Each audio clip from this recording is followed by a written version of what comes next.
Okay, let's start a bit early, but anyway.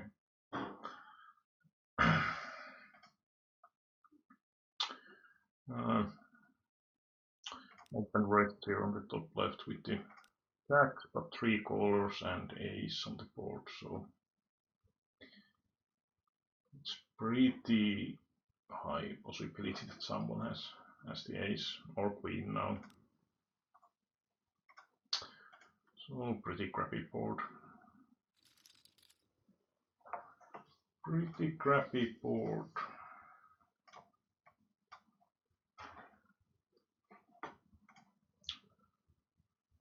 And going to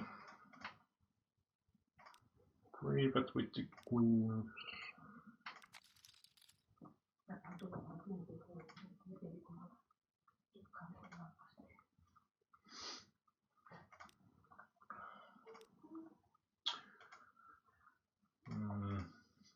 Again, ace on the board.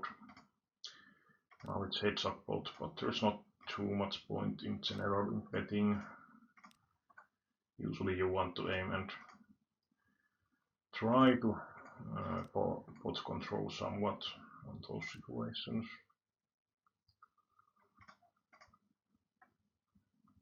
I think I call again on the bottom left because there are so many possible draws. And not greatest spot on the top right, but let's call.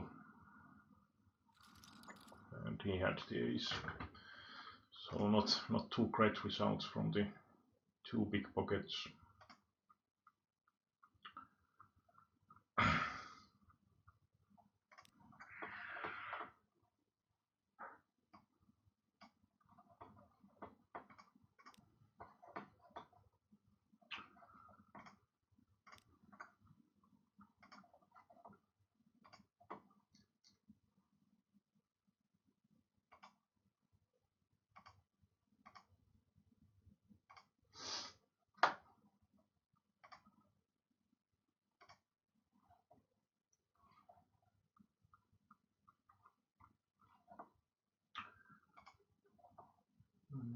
Also have 50 € game registration, but no one entered it yet, so probably not going to start in quite a while. And pocket threes. Let's see if we get heads up pot, and we don't. Small blind is not usually hitting that well, but big blind will be quite easily. So it's pretty likely that I will end up losing that pot, but let's see if we can get to showdown.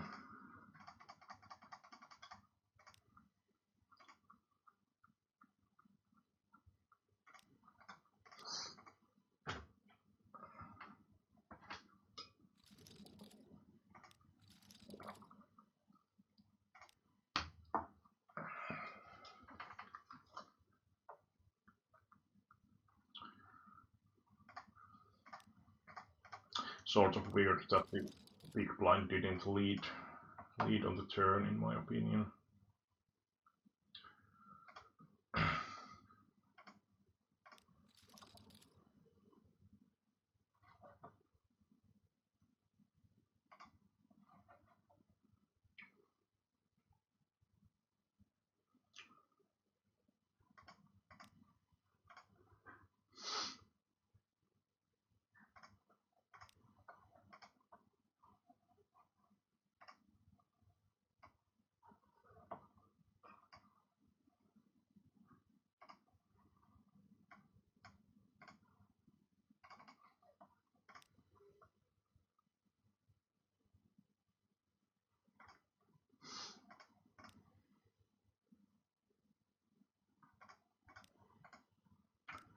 So have been streaming and sent few videos of earlier sessions on my channel here, and we'll be probably doing weekly stream at least. Might be in Finnish or English.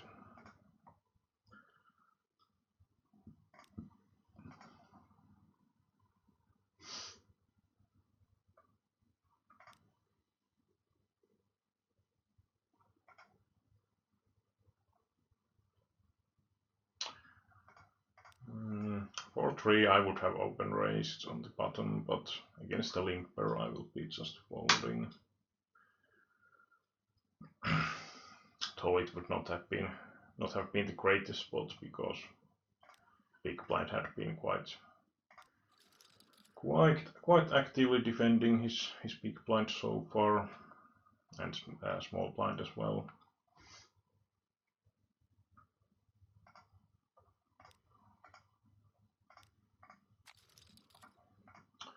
And we get combo draw on the bottom right, so pretty standard spot to at least double barrel. I could actually bet small on the top right as well. It's pretty sort of dry a high flop, so if we get something to fold, it's pretty awesome overall. Unfortunately, no help on the bottom right, and yeah, I might get something like 10 or 10 to fold by third barrel, but it's pretty crappy hand overall to, in a way, because no ace is going to fold tier.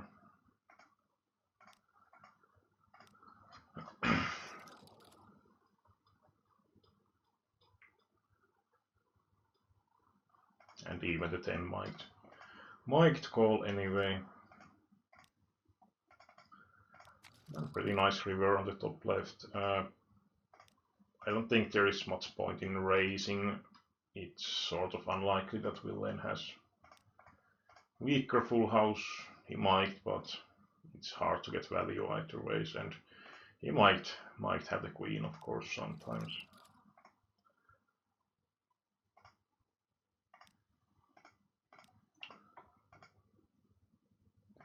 Mandatory call on the top right. We also had some backdoor stuff here, but it didn't help. So if he fires again against 2 people, I think we can give up. And it's still going to be checking hand, I think.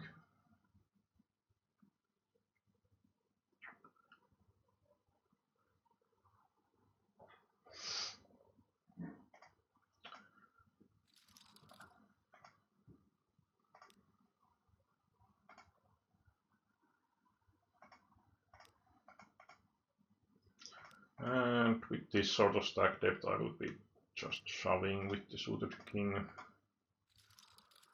It's just a bit too strong to be like limp folded anyway. So it's going to be easier to just, or better to just shove. And plus draw on the bottom right. It is a high flop, so I don't usually raise here this type of 9 out flush draws, at least with deeper stacks. If I had like 7-10 of clubs, then we could raise, but the thing is that we don't really have that many value hands overall, like 6-8.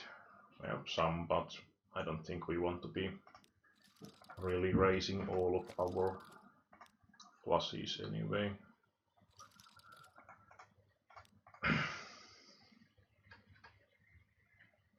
And when I hit the pair as well against half pot, there is like absolutely no way to do anything else than call.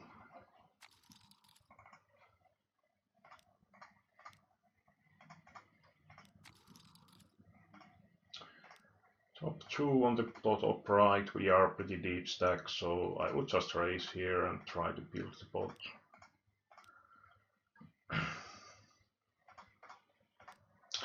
And you can use the YouTube comment if you have anything to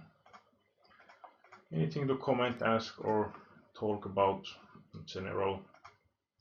I will be 3-betting with the ace-10 shooter, though one of the downsides is that if he shoves, we can still, or we have to still fold. Yeah, I think we are like 30 pp deep, so usually villain range is not going to be wide enough. That's the kind of reason why you can also just call it here. But overall, getting forward shoves here is usually not going to happen that often. So, and of course the calling side has the downsides as well.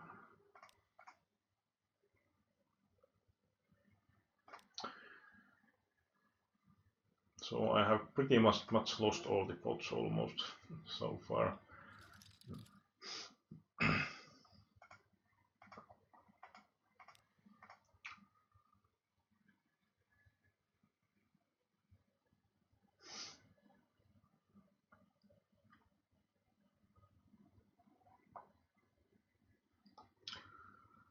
Is king standard. ISO raise, not going to defend against 3 pp, obviously with the crappy queen. Just not going to be profitable. Tried to limp with that crappy jack, but no luck. This looks pretty strong on the top left, but there's basically no way to do anything else than shove pretty much.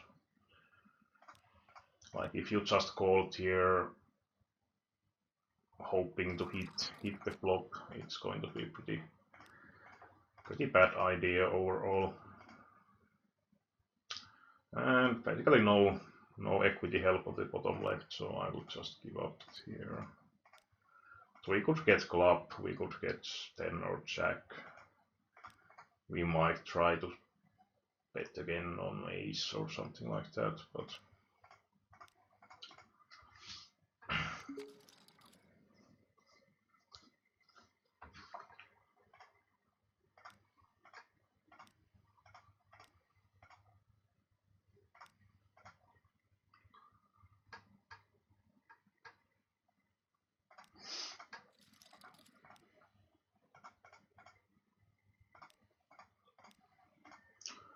at the top right, like ace-5 suited, I would have shoved against the button open, but not usually with those crappy offsuit ones.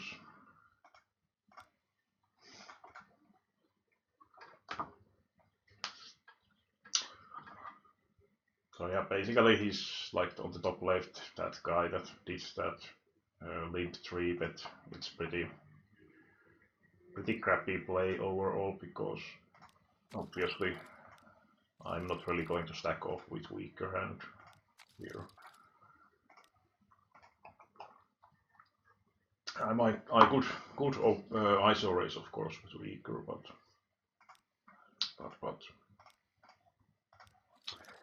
at least not going to shove over. Of course, if I have some sort of hand, which I usually have when I ISO raised here, I kind of have to call against this min 3-bet.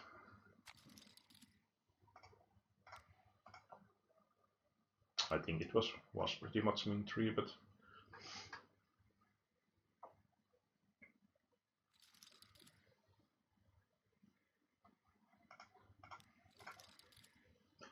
Yeah, bottom left I will be praise calling with the king queen suited. It's still 5-way, so ICM is not going to be a huge deal.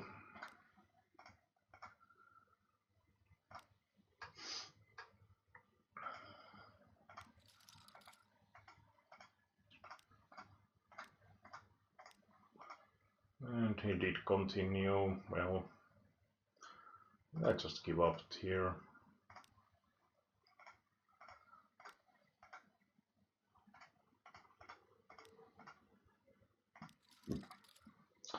The outside table, I open raise king jack, check the flop, call the turn, and we have practical nuts. Like, it's really unlikely that the villain would have ace king tier. And he had the 8, so we could have got more tier, but I think with that sizing it allows him to call some 2 pairs way more easily as well. And 9-10 shooter, top bottom left, this guy has been pretty aggro so far. I think I will ship it. Okay, well, we have some out. No luck. No luck here. He did use, I think he was earlier using min raise, so maybe that was sort of mark of bigger hand, but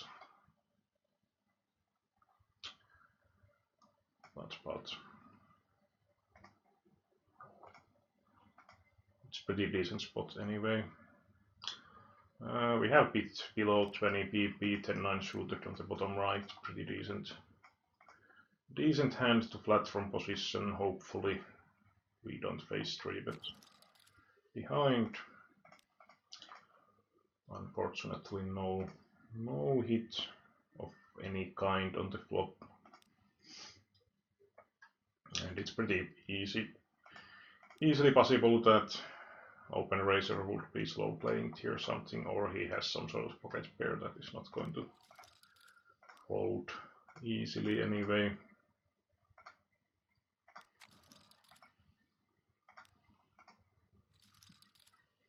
And he had the pocket kings.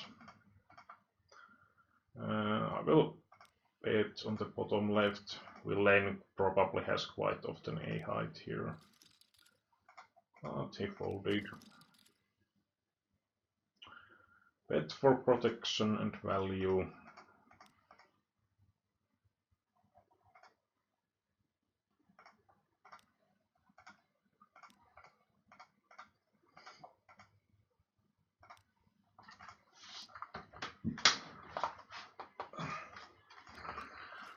I could have called on the bottom left.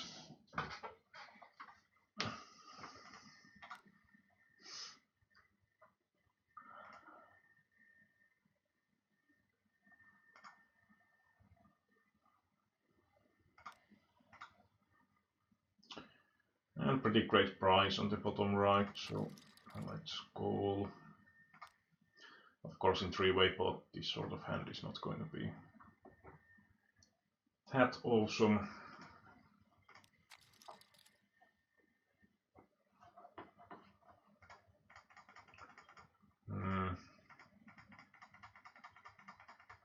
Well, let's just check and see if we get some equity on the bottom right. And on the bottom left, Willen has like 6 pp, so, or 7 pp. So let's just. I think I actually shove here on the bottom right. Should have pretty high fold equity, and I only have bit over pot size. I mean, my range is going to smack that board so heavily. And it seems like we lost to Queen Jack on the top left, I mean. And in here we have to stack off with the queens. 3x open, we are 20 pp deep, so well, just give up. It would be okay to shove as well, but not awesome by any means.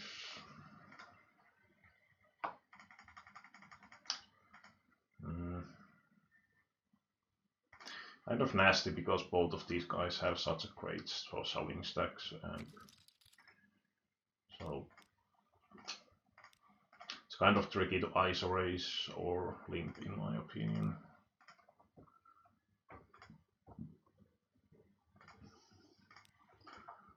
Like if I ISO raise to 3 pp, I have to call at least against the small blind.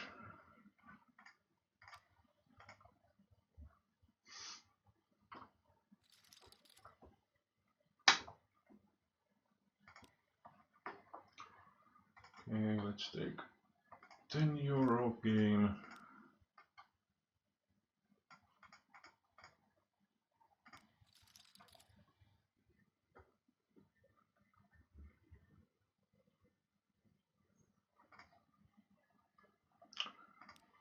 pretty standard, or well, quite close to bottom of the range, but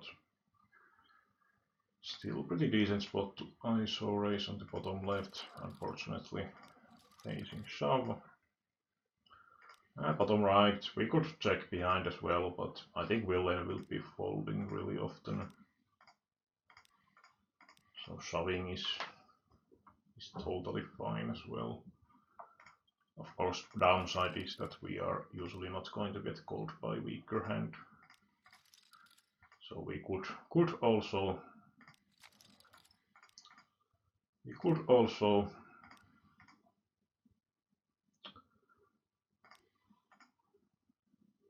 check behind and play post flop.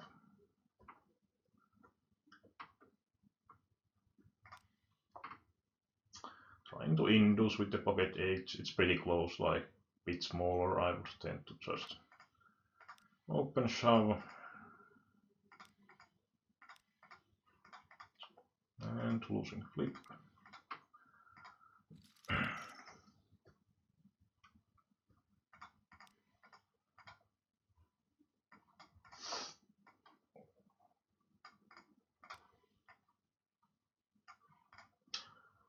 I was going to actually check my zooms for correct size for these tables, but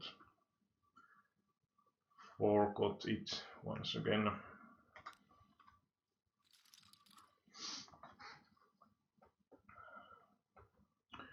So they are a bit off. Well, ace jack. We can min raise or shove. Basically both are decent, but in general, when the small blind is that short, our min raise folding range is going to perhaps decrease somewhat, and it's less likely that we open like very chunky hands. Not the greatest flops with these 3-bet hands. I think I try to see bet here once and give up. Well, unless we hit 9. Unless we hit the 9, which will be shoving hand at that point.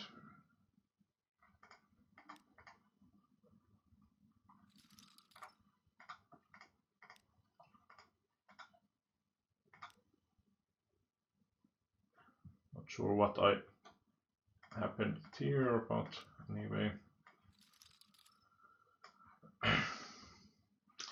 Downside of how the replayer works in here is that you can't check those anymore. I think I shove here against the min raise this time. Of course, it's not the greatest spot again, because it's unlikely that the villain is min raise folding against the big blind pretty much ever, so again it might tighten his range, but at the same time we have quite great risk reward.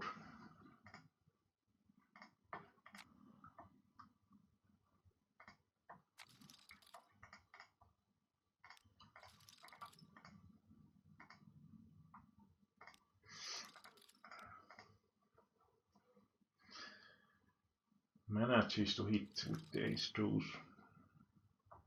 Obviously not folding any flop when he has like 1/3 of the pot on the flop anymore.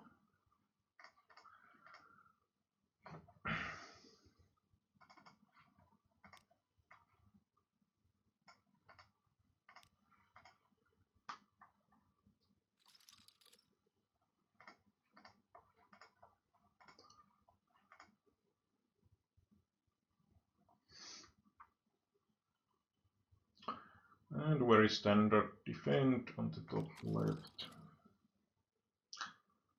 Kind of tricky hit in a way, because with the stack depth we have, I think I actually check here again. There's not that many bad turns, and it can be somewhat tricky to get value.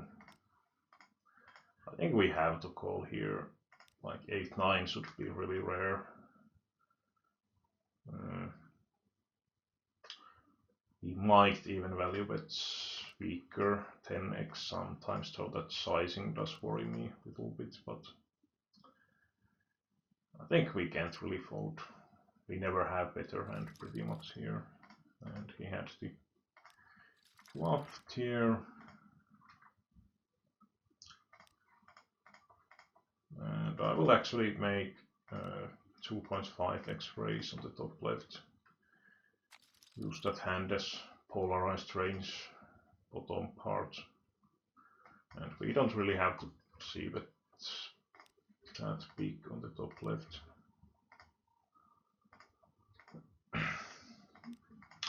Fold.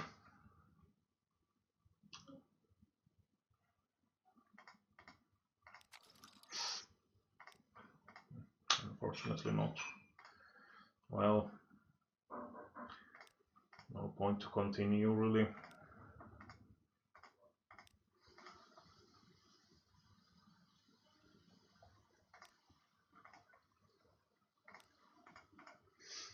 I think ace 9 I will be just shoving. I don't really want to be raise folding against small blind, and it should definitely be plus EV. And I run into monster, classical stuff, and again on the bottom left.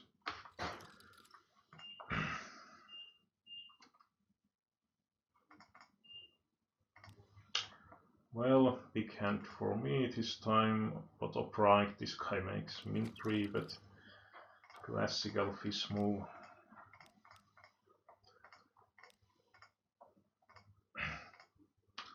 I think I just raise here. Of course, I don't really have much of bluffing range here, but whatever.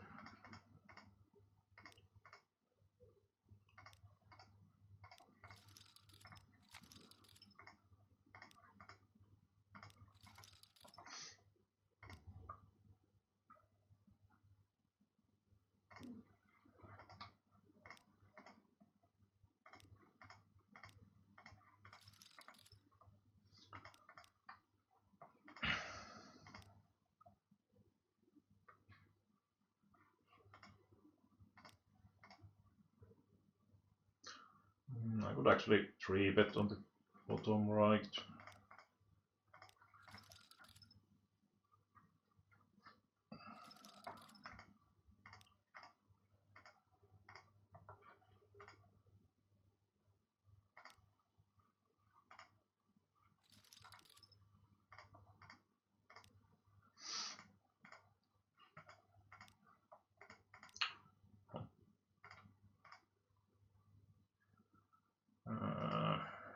Very small stack shove, so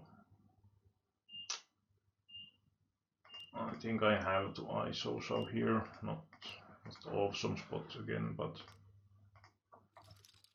feels like folding would be a bit weak, and considering the stack depth, I can't really fold too much if I call, at least against these smaller than 2000 stacks. And the short stack actually manages to have bigger ace, which is unfortunate. I think I shouted 10-4, it's very borderline though. Might be a bit outside of Nash actually, but and our pocket 3s actually die on the top right. Well, at least no need to hero call.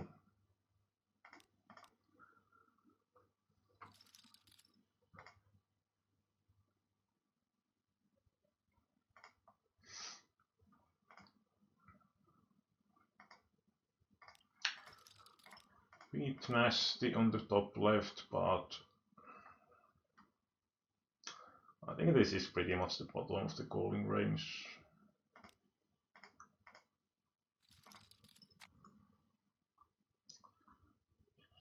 Shitload of outs, but somehow managed to evade all of them. Somehow. In here we can actually shove because Small side is small blind is going to be folding practically always. And king 3 will be good enough against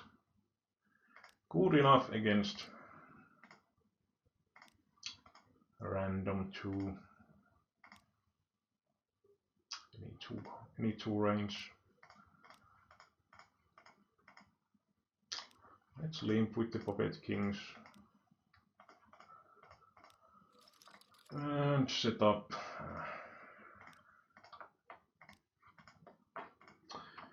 Needs to evade 3 aces pretty much, but no luck.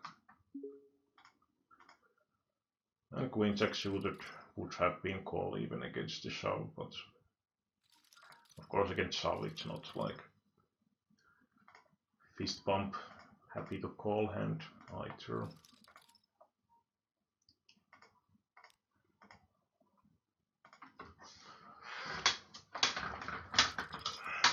Jack 10 I will shove because limp calling is not going to be good and limp folding is going to be pretty horrible.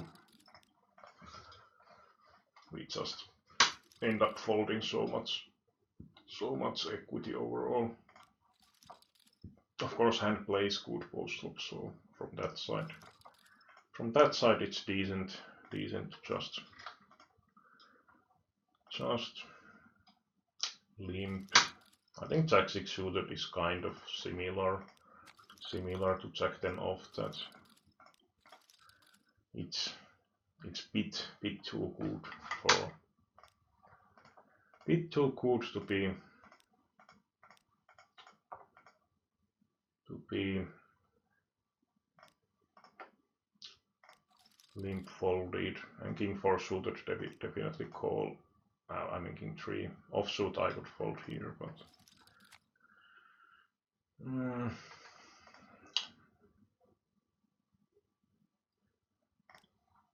no luck for me. Basically same situation that in the will lane had against my pocket kings earlier, equity wise. And once again he has bit better, well, split pot at least.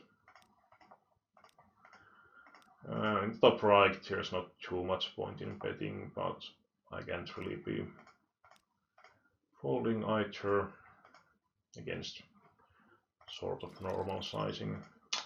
So that jack is pretty crappy, because if he had like 8-9, jack 9, jack 8, that type of stuff all improved, so I think it will be just check folding hand on the river.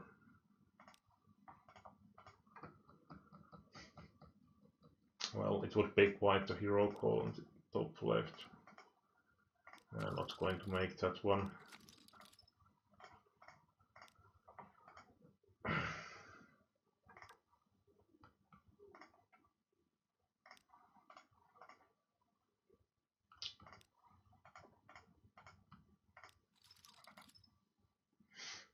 Six, 5 off, well, just fold.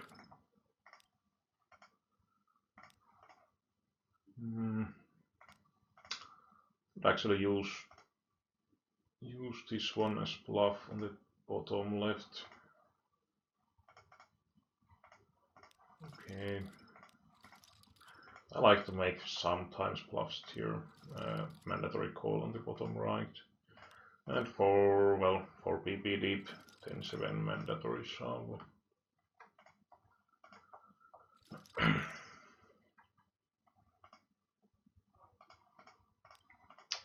I think against random guy I will be shoving on the bottom left, but no chance. And with this sort of stack I'm not going to limp with the queens. Maybe no ace this time.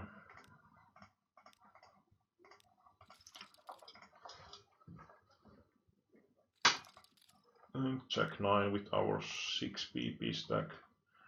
Pretty clear shove. And we can definitely go a bit wider than we would usually here, because because the blinds are going to hit us, so it's got to make a bit of that minus EV. Minus EV sub and seems to be one of those marathons who heads up here on the top left, 500 big blind. And we managed to lose that one as well.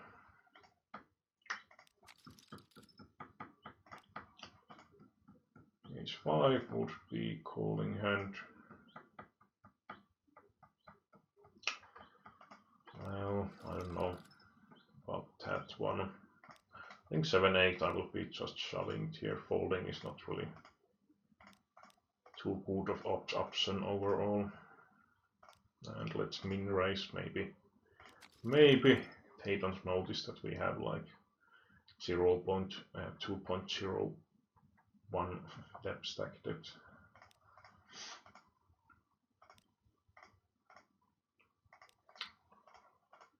And both of them call. Well, let's call with pocket tens.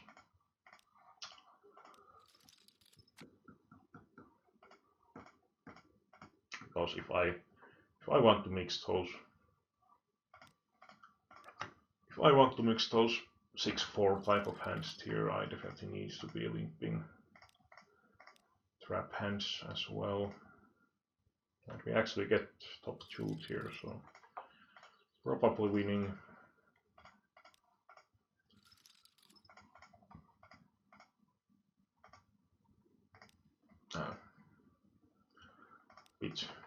Bit too much of open raise.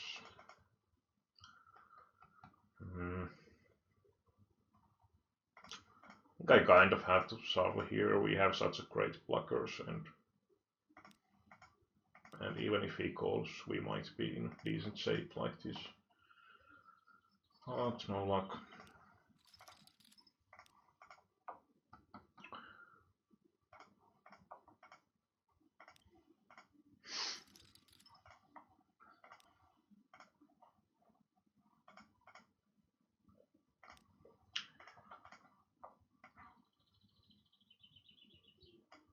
I mean, he had been quite active player, so definitely I would imagine he can definitely have some 3-bet fold range as well.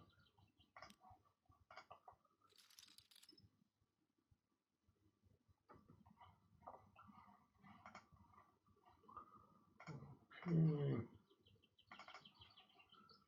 More €10 ones. We actually get walked here. I will call here. We have the gutshot +2 overcards. And if he checks, we can definitely think about trying to bluff. Small sizing. Thing is, we still have such high equity overall, considering the sizing. If it was bit bigger, I would have folded, but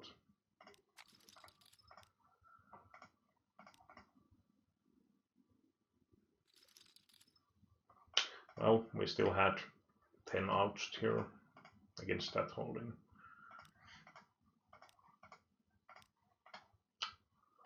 And yeah, I decided to call because he was min raising. I am in position, small stack.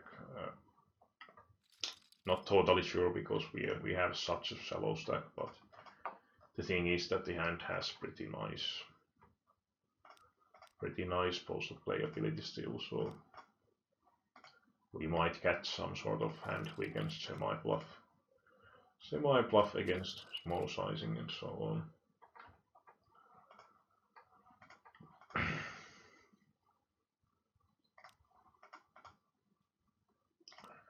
And let's just bet on the top right. It's pretty rare to face check raised here. That's quite weird line in my opinion, like having 3 here is pretty unlikely, at least.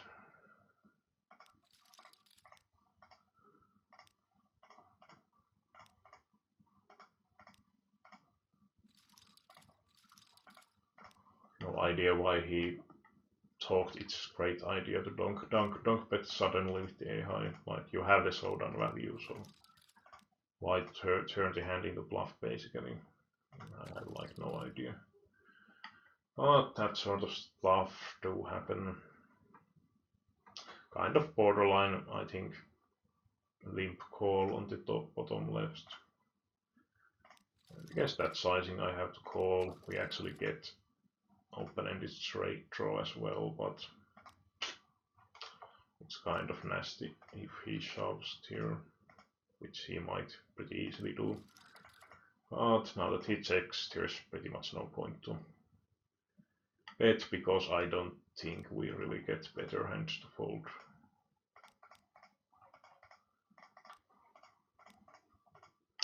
But here, I think we just have to call. Of course he might have the queen, but he might be even like this value shoving weaker hand. And we got the pocket deuces to call here, which is pretty nice. Pretty nice considering we called on the extremely dry flops, so it's like close to impossible for me to have any, basically. Or I basically need to be calling some sort of backdoor type of draw. Yeah, let's just call here. Let's give him the possibility to be barreling. Unfortunately he doesn't, but this is pretty great spot to fire with pretty big sizing, because it's definitely unlikely we have that much stuffed here. There is a lot of busted draws, so at least close to pot size. Unfortunately no call. I think I'll go for check raise here on the top left. And he snap calls. Well, let's continue. And luckily he didn't snap call anymore.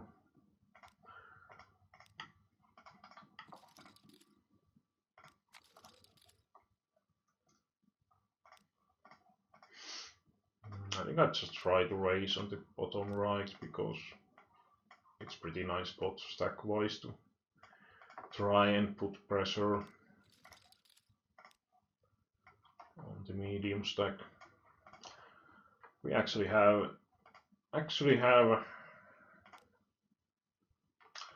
think if we want to semi-bluff anything here, this would be pretty nice hand. So it's a bit tricky, because we don't really have that many value hands. Like of course some jack 10, maybe some, I don't know, king queen might beat here sometimes.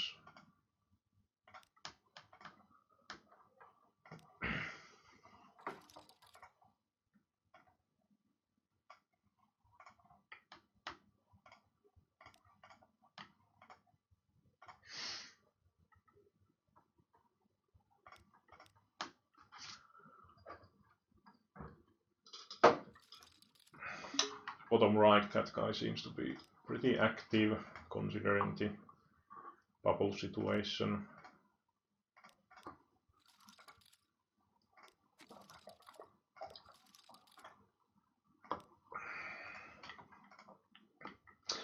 I was going to call on the top left, but when he makes it 3 times or over 3 times the pot, I suppose we can pretty happily fold. I still have some not bust here, at least some 9x flushes. Like if I had king of spades here, I would usually just check on the flop,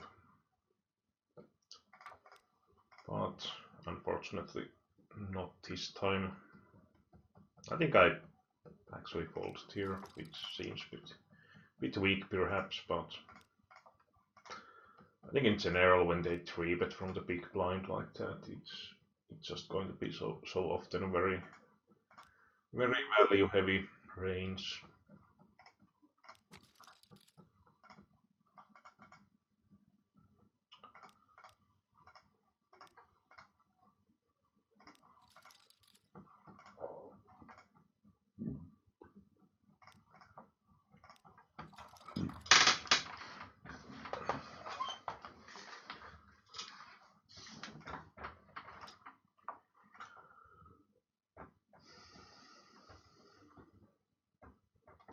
Actually not sure if the button is shoving here.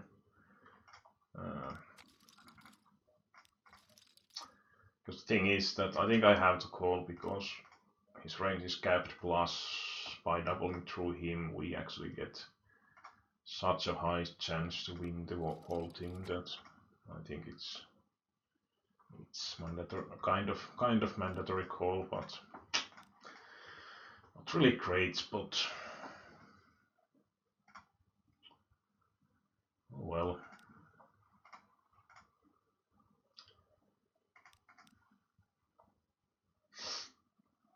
Like if the sword stack had been a bit shorter, I would have folded, but I think in that spot it's just too much benefit from doubling, and we don't have sure enough cash by folding either.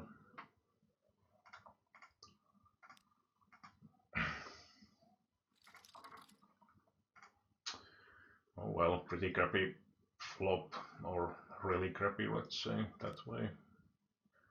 Ace is actually kind of interesting. I think if he checks, which he should be, I will try to wrap the AX here. We might get some sort of 7x, 6x at least to fold.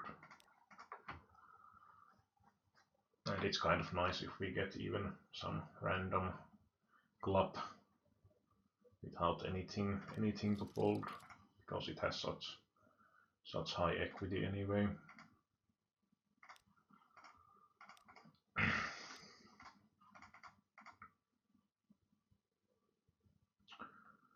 Yeah, let's just go for small ball option.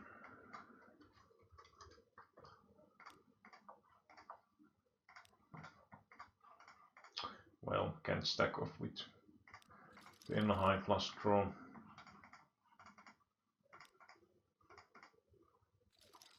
Both of them had 2 pairs. Quite a setup.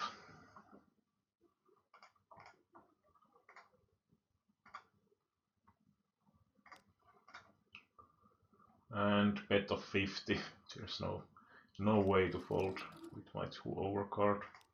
Let's see if he fires again. And yeah, I'm not going to. If he had made really small bet, I would have raised, but against pot size, I will just call. Well, thanks for the top pair.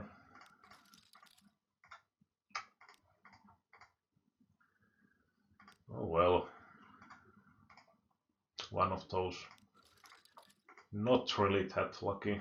I think in that stack spot I will just shove with the crappiest of hands. Pretty much possible, because we usually get so much folds here.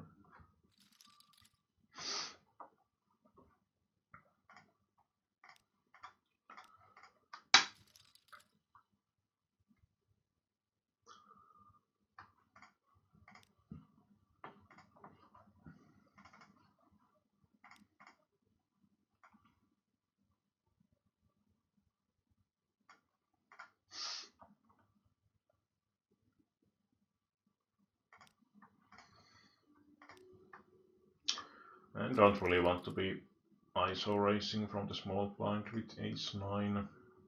It's kind of crappy.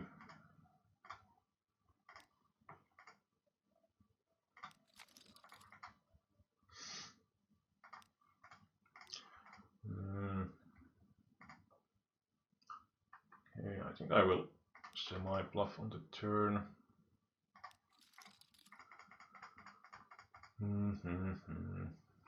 Well, let's just give up. Well, had 10 outs.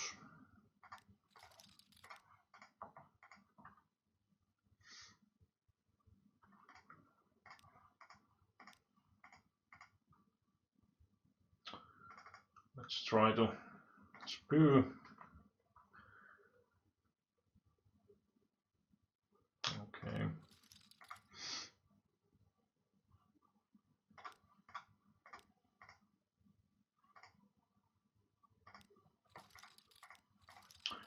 Seems like this guy wants to get all in pre-flop.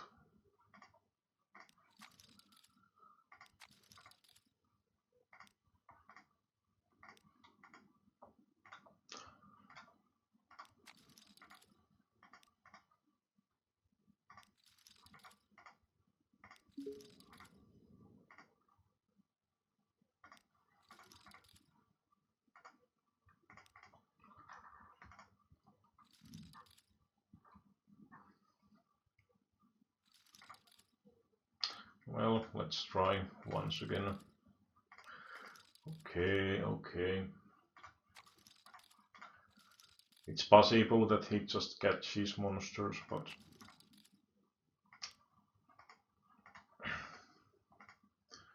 and would have check raised, though he has not been like betting flop single time, so probably should be doing more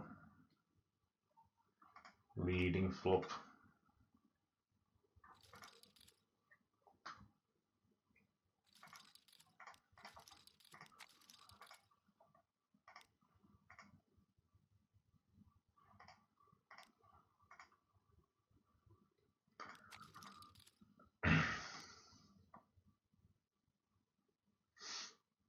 And now he bets.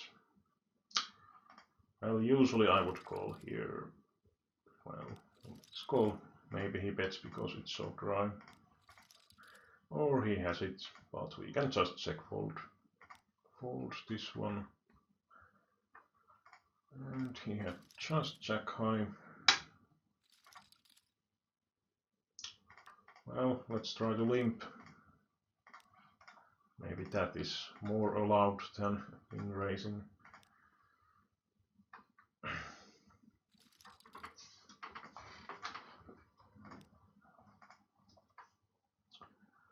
And pocket sixes I will just solve here.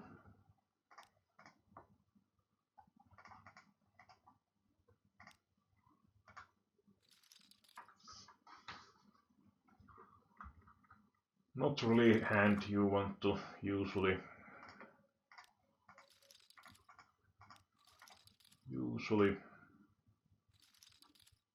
raise small against the limp. Well, now the free turn would be pretty nice. We get it. Let's try to semi-bluff. And kind of interesting. I think he probably can't value bet. I think I will just check fold. Yeah.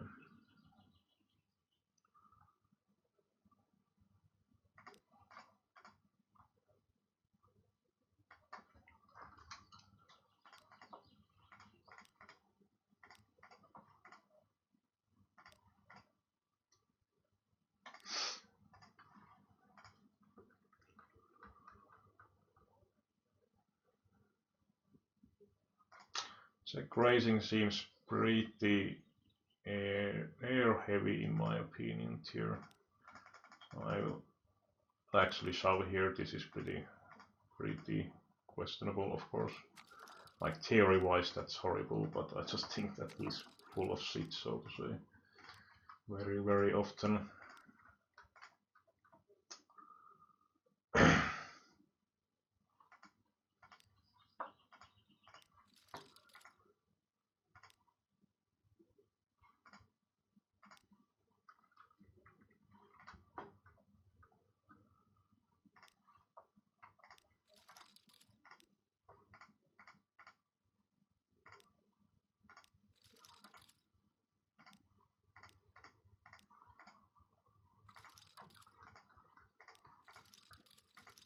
This guy seems to be doing this sort of really weird turn bets. It was earlier with the A high, like he has the showdown value, but just for no reason, in my opinion, goes for bets.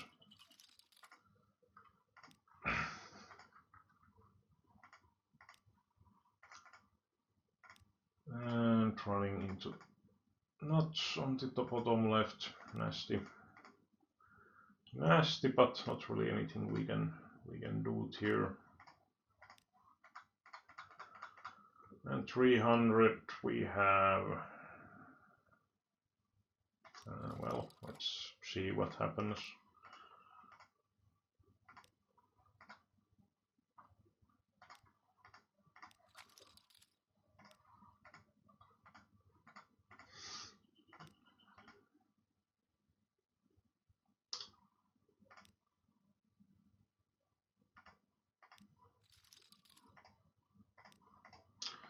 And managed to bluff cats on the outer table.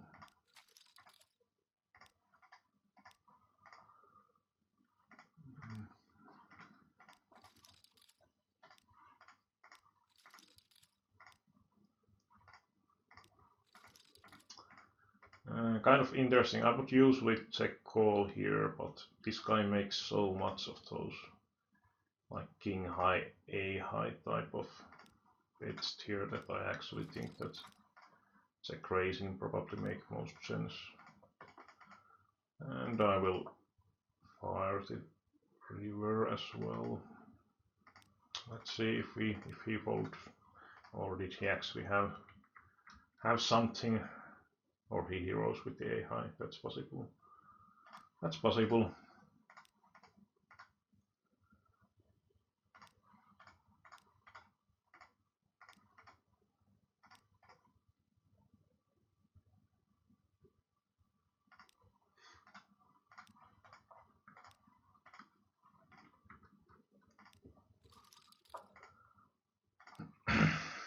And queen 8 will be just shoving hand.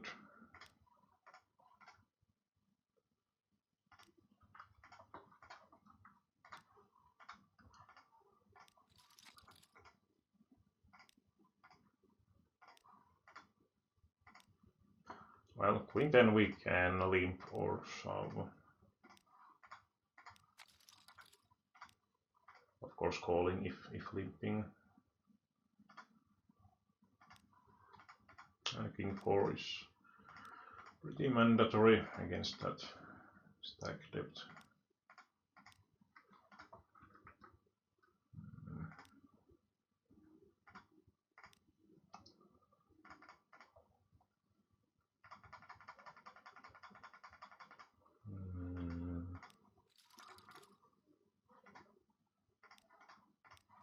We had kind of nice blockers here with the pocket 8 into some nutty hands, and when he checks on the turn it will usually decrease like some top pair stuff on the bottom left. So I think it's okay to hero called here.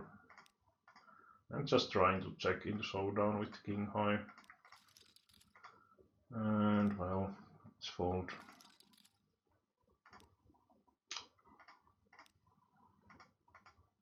Seven jack, I think it's up to 6.4 pp in the Nash, so let's go 5 pp deep.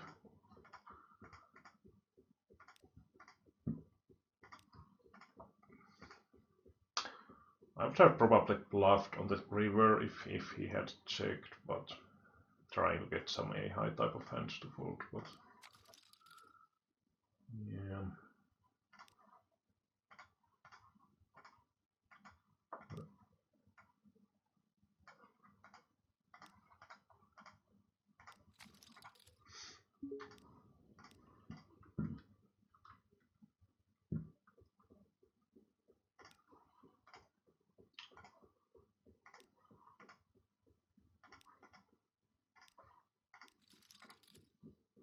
And in a way pretty nice turn card, because now we also had the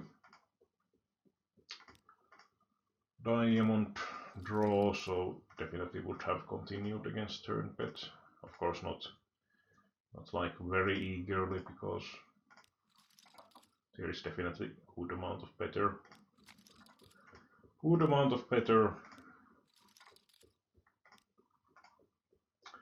AX on his range, but we would have had so much equity that,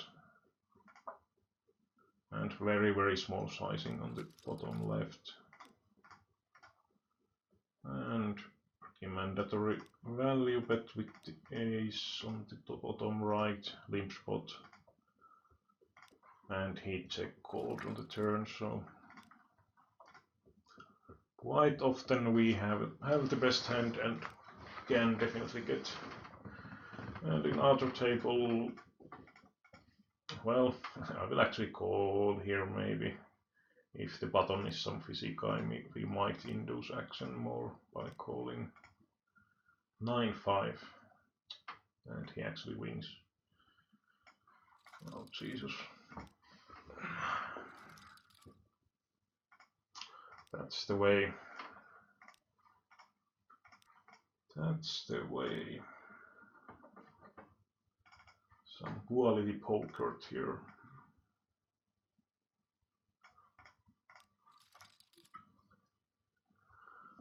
Well, let's just check we don't have anything. No backdoor flush draw or anything like that.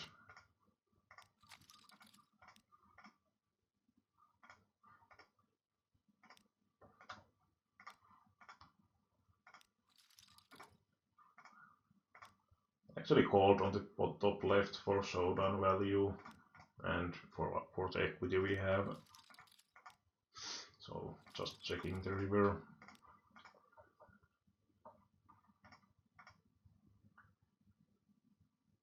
Okay, if the river was queen of spade, I might try to bluff here, but and mandatory shove on the top left again.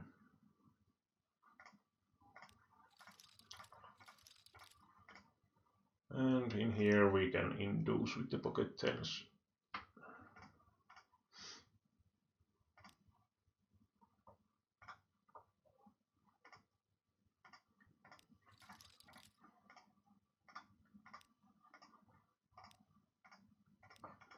It's not really something I hope to see.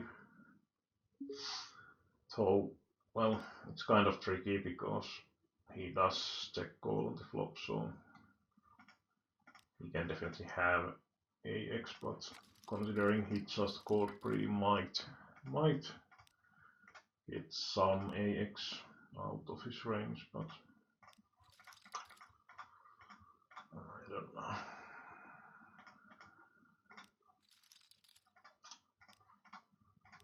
Don't try to bluff calling machine.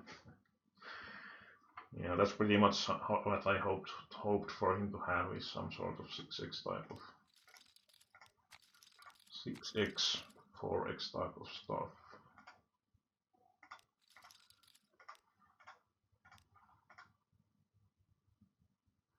Min bet, min bet, min bet.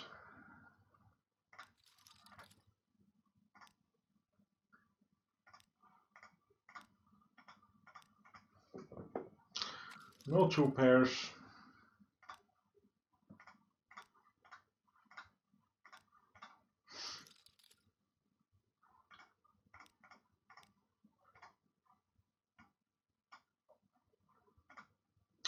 Seems to be somewhat silent day. Actually, the Tuesday I think has been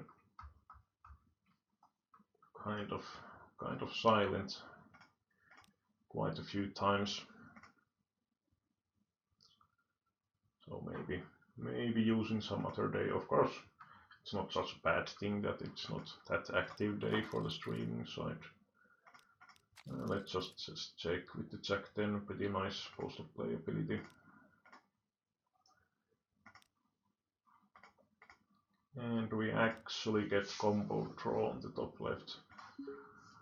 I try to draw for cheap here on this stack situation, plus it's a lot easier for him to be slow playing some not holding compared to me. Of course I can have like queen jack, king 10, maybe ace 10. And we hit pretty nice card, because we might get hero calls as well. There is missed flush draw possibility.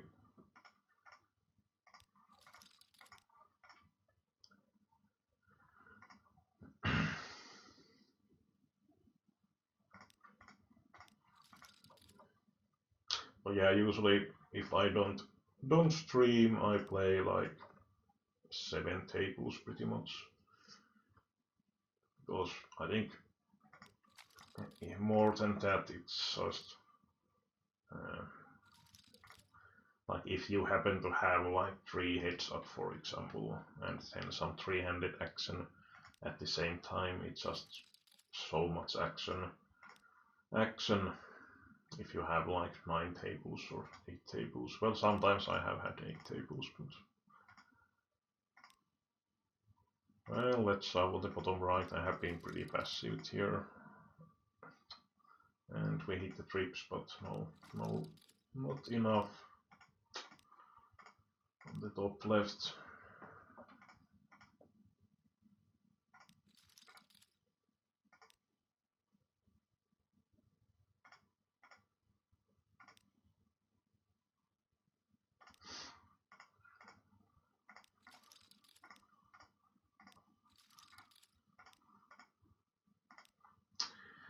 So, well, we still have decent stack,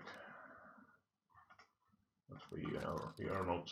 This guy is limping like all the time. I think I would shove here. Let's hope that he doesn't have any premium stuff.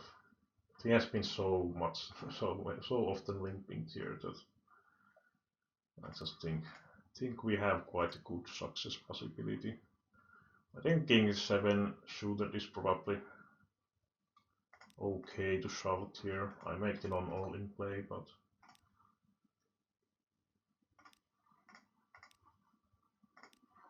and semi-bluffing on the outside table, check raised with my open-ended straight draw on the flop and barrel turn, and luckily he folded. 4-way pot.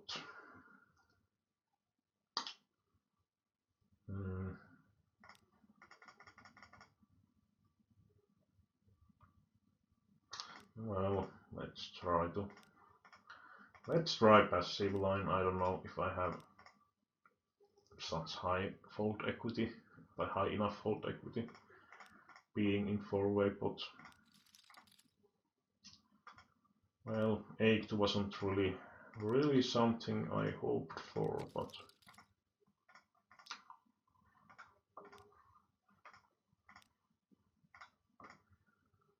well, it's pretty clear check folding spot in my opinion.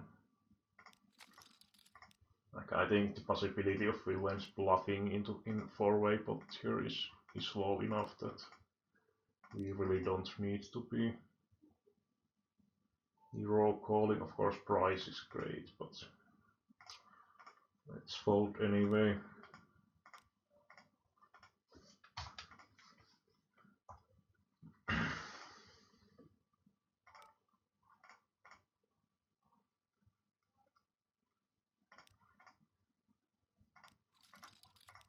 Take 9, pretty nice hand, but against 3 PP open, I think I will just shove on the top right if he has the AX. AX he will definitely call here, most likely. He might even call weaker, like Queen X with the club is totally reasonable. Reasonable hero call.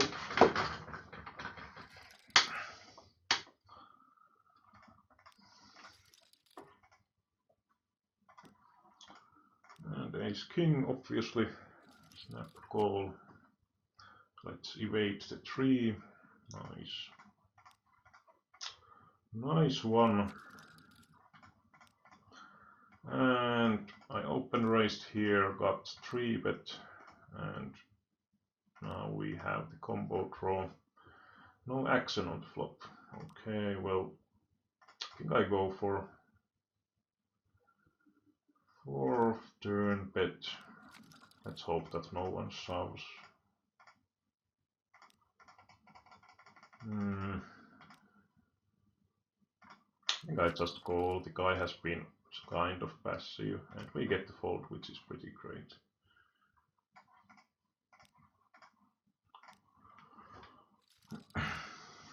Just worried that he has too often something that he's going to call here. And 5 queen mandatory shove. Hopefully getting the fold.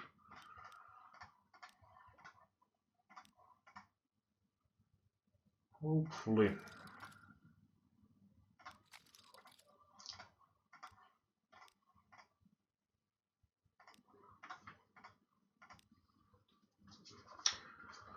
And if he had check on the top right, I would have bet the turn, but let's call.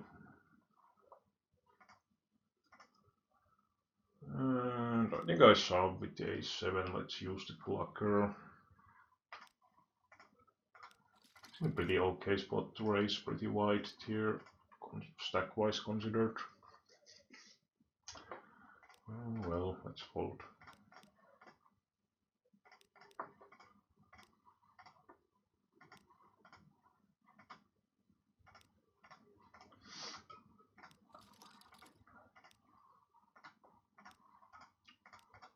And for that price, not folding. The bottom left. Here was like Chilean busted draw. They sometimes use that sort of sizing. King 9, I think it's pretty close, but I'm not sure.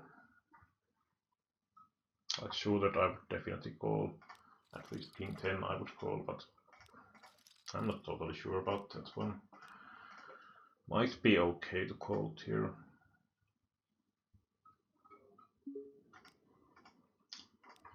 Might be okay to call.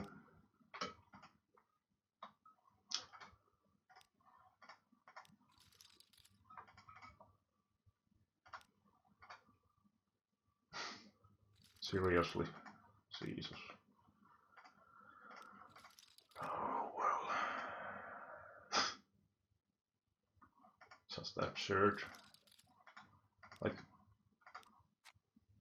is that the only, well, almost only board run out that can give him the split pot?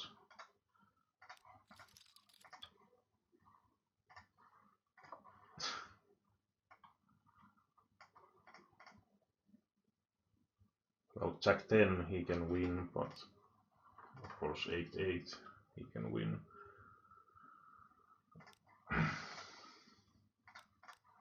Pretty unlucky. Pretty unlucky. King 5 I would kind of want to shove, but it's not going to be plus EV. And in outside table I bet flop check turn because I really don't want to face the check raise. And now we have the flush here, not quite straight flush, but definitely going to shove. Hopefully he doesn't happen to have the better one. And a lot of outs here on the bottom left, but no luck. No luck.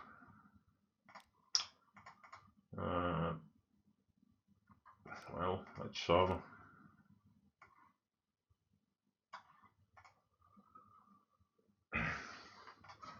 There would be some merit in just calling and basically trying to team play, because knocking out the small stack is definitely in my favor.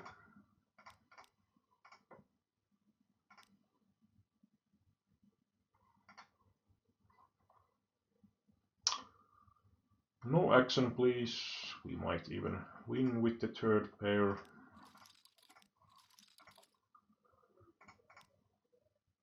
Well, he probably has better one.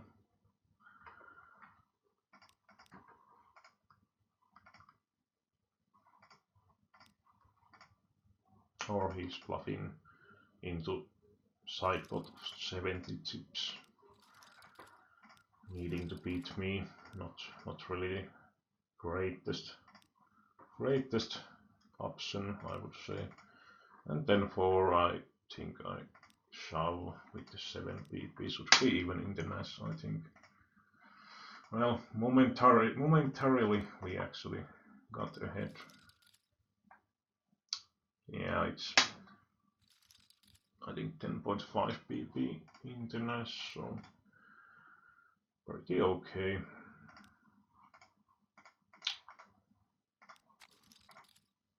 Well, let's try to make very unlikely working bluff, but we were actually alive into our pairs.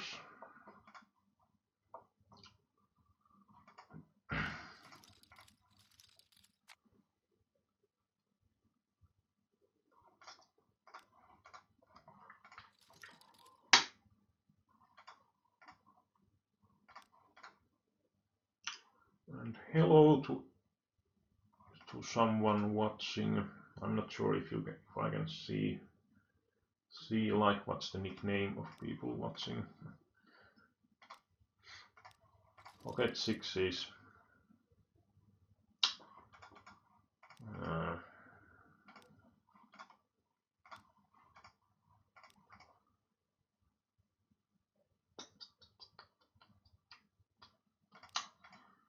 It's really close, I would say.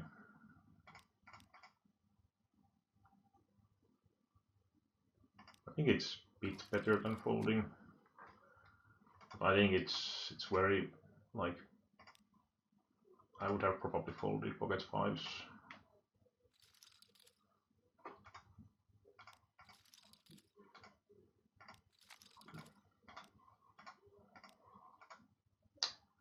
And split pot here.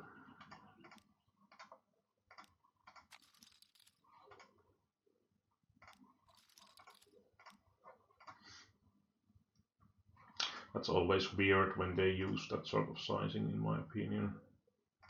Like, the idea, I suppose, is often that they are basically saying that they force the small stack all in, but then they maybe don't think about possibility that I shove over the open raise and they might get into some weird situations. I try to raise here with the crappy stuff, try to create fold equity, and this will actually be the bet call spot 10.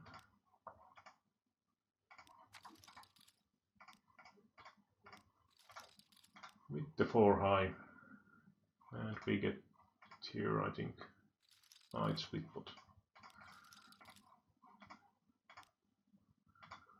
Split pot. Usually that hand is kind of easy to let go if we get action, like if we try to see that and someone shoves or something, but that was not one of those cases.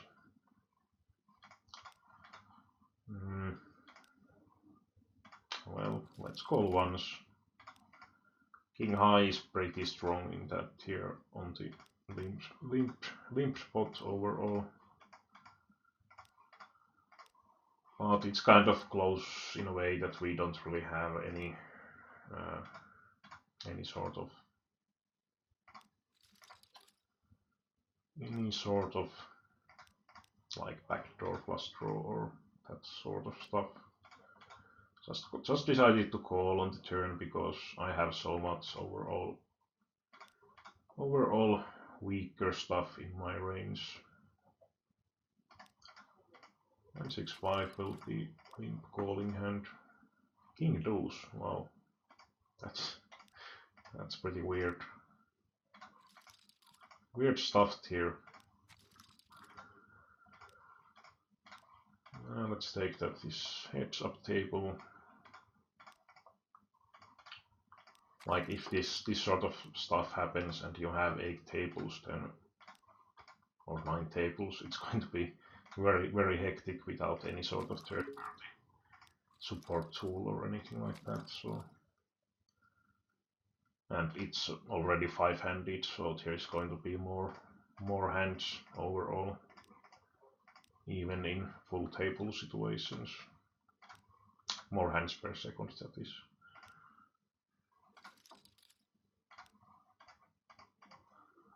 Oh well, outer table we have really short stack calling and shoving, so we have only king high, but I don't think there is way to fold really.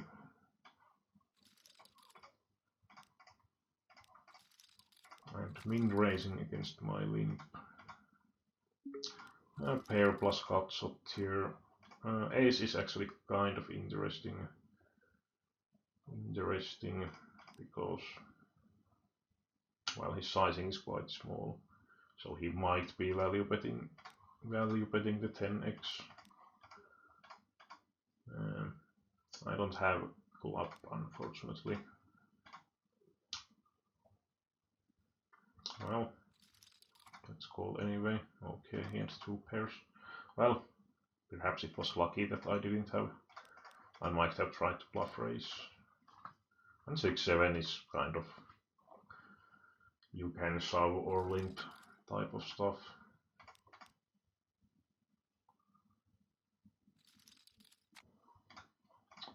Ooh, nice turn.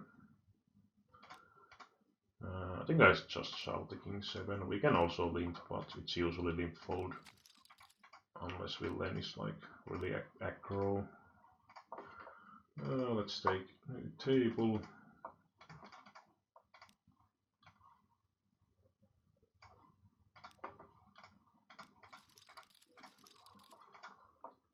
And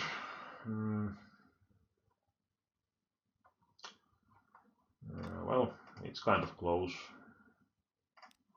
Do we want to bet on the upper right or not?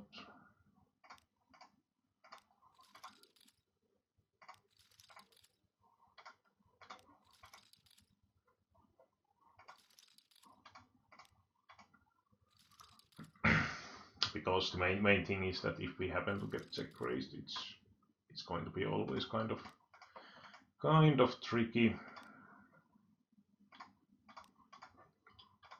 tricky stuff. Seems like no 50 euro action today, or maybe later, but so far it has been pretty silent. We can definitely check raise, but I think we are a bit deep that I want to necessarily check raise with that very weak top pair. Well, flush draw did complete. We don't have the club, but I think I still try to bluff here. Villain rarely has like AX either, so it's more easily that I have the AX, and him in bet on the bottom left, so I can't really fold. What the fuck? Well, I suppose that guy was really worried about flush or something. Top set, let's min bet turn, check river.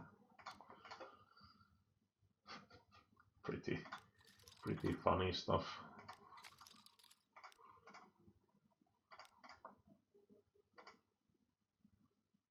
Seems to be, hopefully he doesn't have the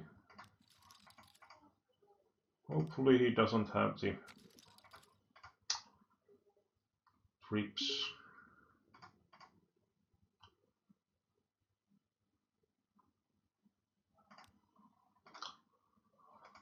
Well, we get 2 pairs. It's heads up, so yeah, I will be shoving here. Let's see what happens. Of course, it's kind of questionable in a way that, like, do we get the 7x to call? We did get. That's the quite big point questioned here, because if he folds really often with the 7x, then he might not really have the queen or jack x usually, so So it becomes spot where we can actually value down ourselves against the slow played trips.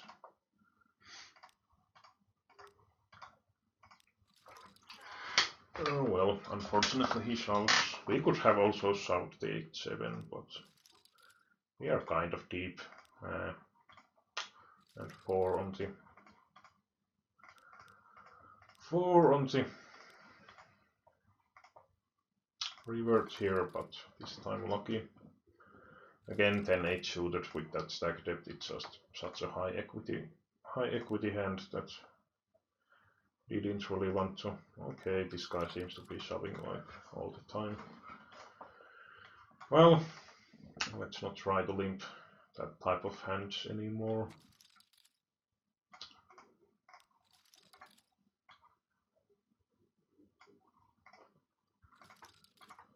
8-4, well, it's not really strong enough to solve either.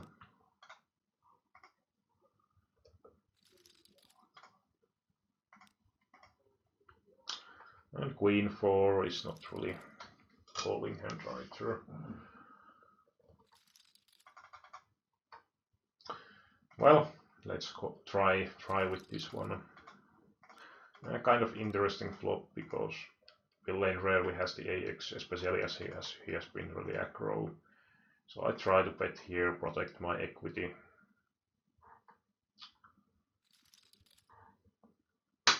Because we have, like, if he doesn't have the 8, we have so often the best hand. But there is definitely value in betting.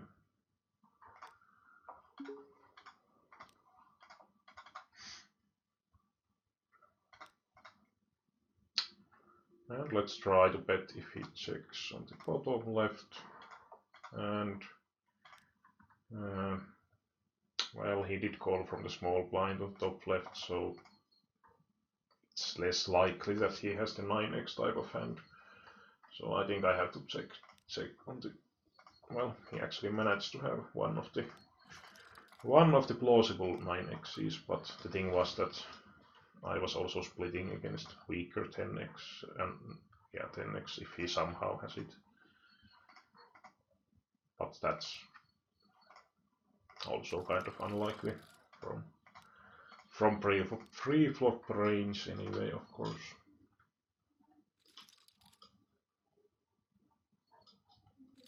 Yeah, it was pretty funny stuff. Yeah, some people just gets overly freaky when they have the possibility that there might be straight or flush. But maybe my line didn't indicate that too much.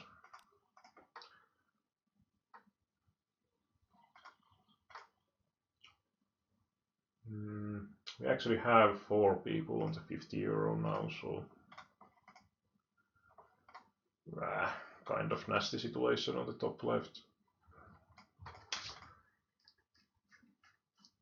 But I think I will shove here and hope for best.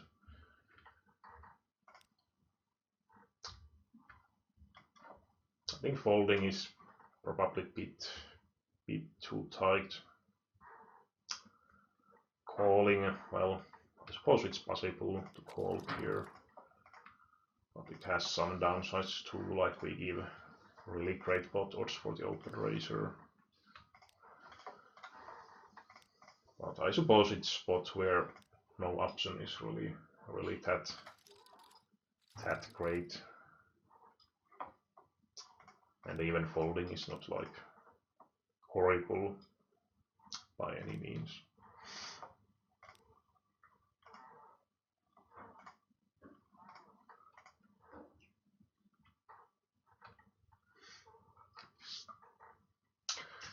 Nasty side is that even though there is 4 people in 50 euro, it might not start in a long time. So maybe I take one more 10 euro, or at least register currently. Just checking with the ace 8, especially small blind range will usually Usually hits pretty easily here, and it's pretty small sizing, but well, we have so few rivers that improve us.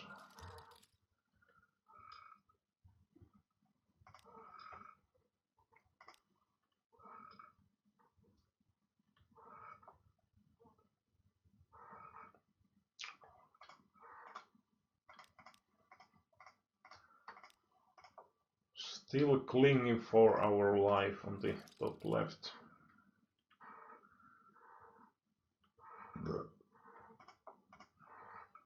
I could have just checked on the bottom left, but I just thought that it's a high flop, so we have a bit more fold equity in general. We actually win with the king high. Nice.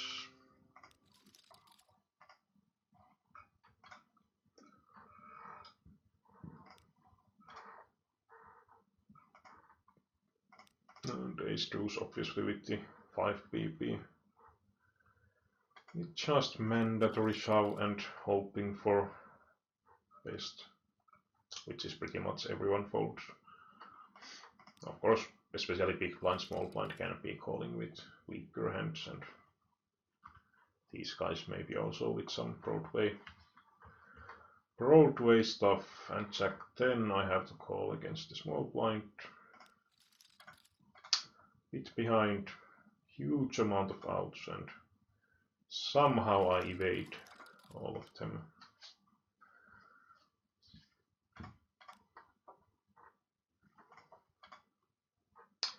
Five, six, well, let's fold.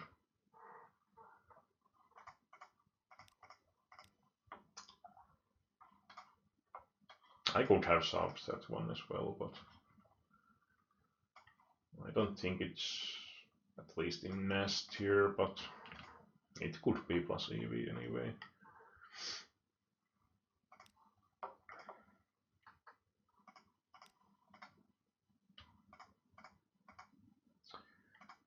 Min 3 betting guy on top right. I think I just go for value 4 bet. Like basically when you see those min 3 bets, it's like very likely that the villain is fish at least. Of course it doesn't mean that he can't have a huge hand, but it usually also means that they have a crap load of like trashy stuff or like mediocre stuff as well, and they usually don't fold either. It's pretty often that even if they have some total trash, they call anyway against 4-bet or shove pre-flop.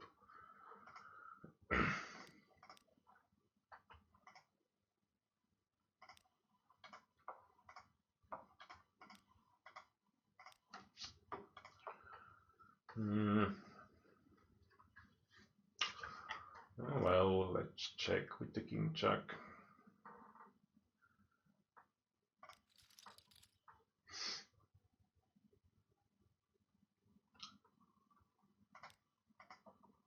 I could see bet, but it's not like I will get that many better hands to fold. Like maybe some a high, maybe some pocket pair. Jack 8 suited, I will just shout here.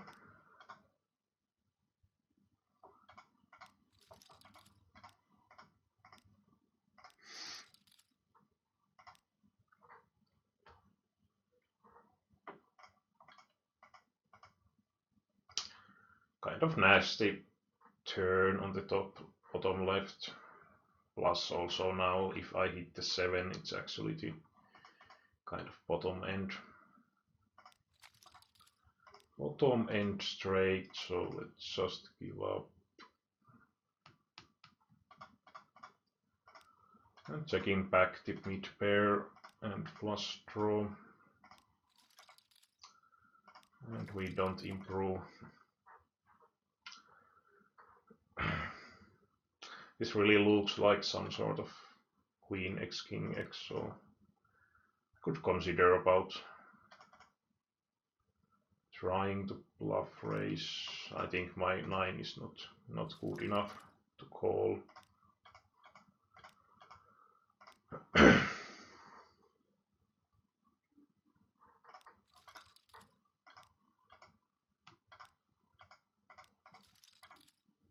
And ace deuce offsuit, I can actually just min raise fold. Suited I would be.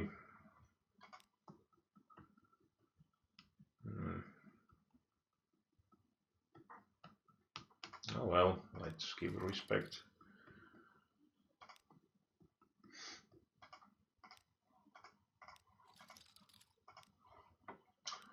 Okay, now we got the 50 euros started.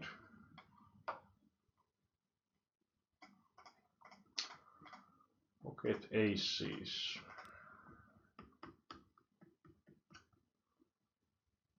Do we induce shove? We do. Okay, let's give him quartz. That's the way.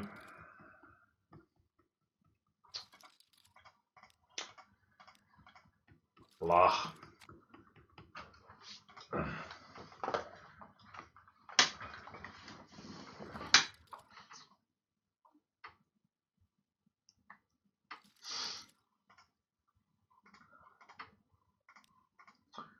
Walk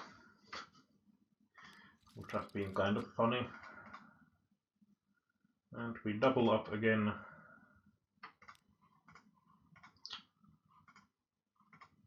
We actually, well, I don't know, we might have a tiny bit of fold equity.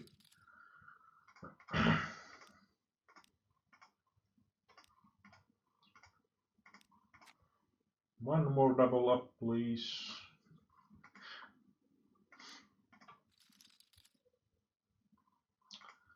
Chip and a chair, so to say. Well, this is mandatory shove. And we get to combo draw.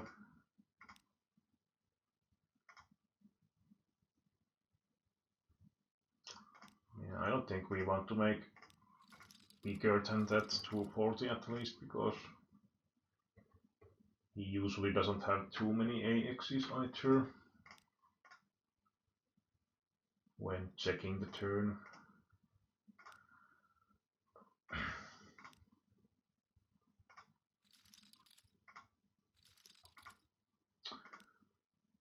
Some quality hands.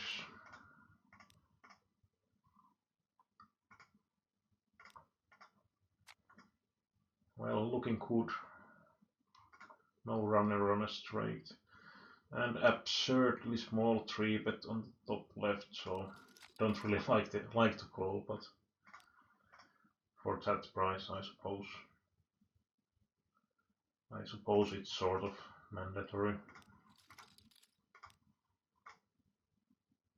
And we actually turn the nuts, basically. And I'm just folding here. He 3-bet me, and on that board he has like million strong combos. Pocket jacks. This is actually a spot where we can call and when he makes the non-all-in play. And then just donk bet. It's pretty nice overall if he folds something, which is of course pretty unlikely.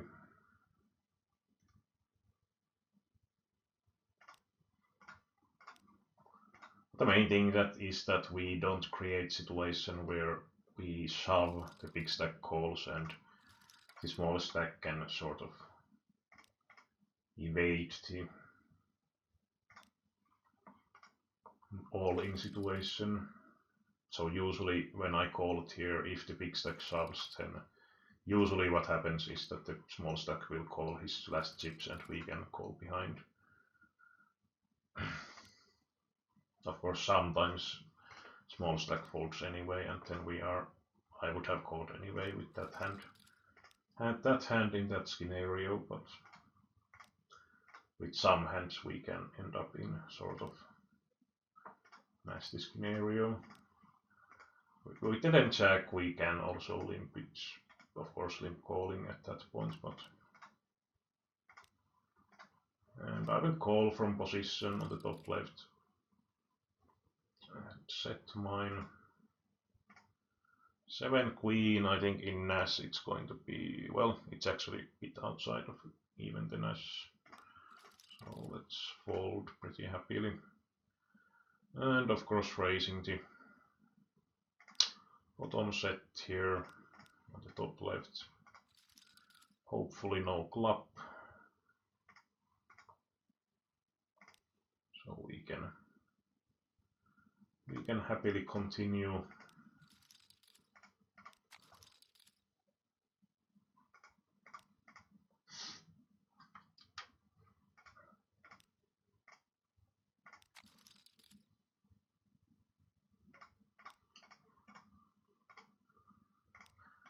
Okay, let's take the 50 euro. I should actually register into new 50 euro as well.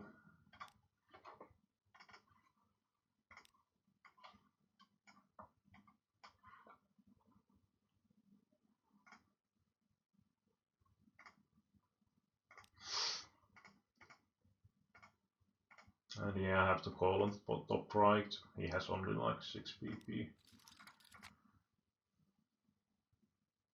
And we actually make the miracle, hit and evade a lot of outs. Let's just check behind. Usually I don't get with single bet that many better hands to fold on the top left. And I think I call once. He can definitely have some semi-bluffs here. And I will be folding on top bottom left if the villain bets again. Yeah, it's pretty dry, and we also have the diamond, which is definitely not great thing.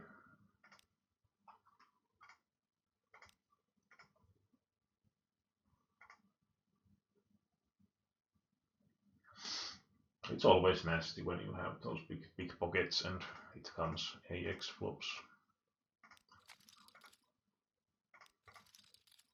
Unless you can basically discount a lot of AX from the villain range, but that wasn't really one of those situations. A pretty nice spot on the bottom right, because we can actually have a lot of semi-bluffs here, so let's make it pretty. I could actually even shove, I think. Yeah.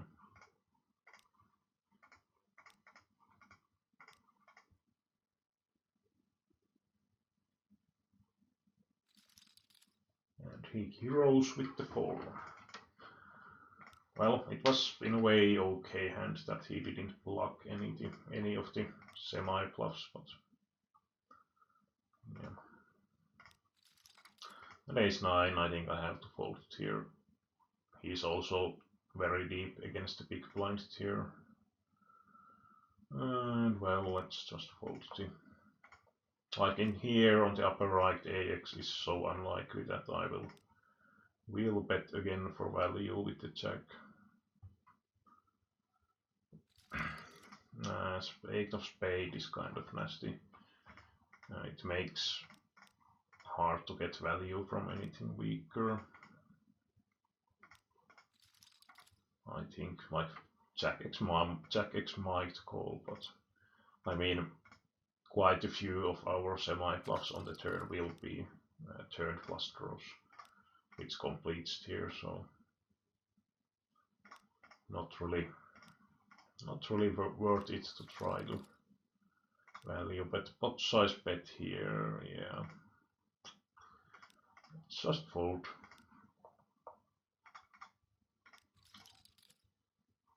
And way you can check on the bottom right, but it's also a spot where we can go for double barrel. Oh, he raises.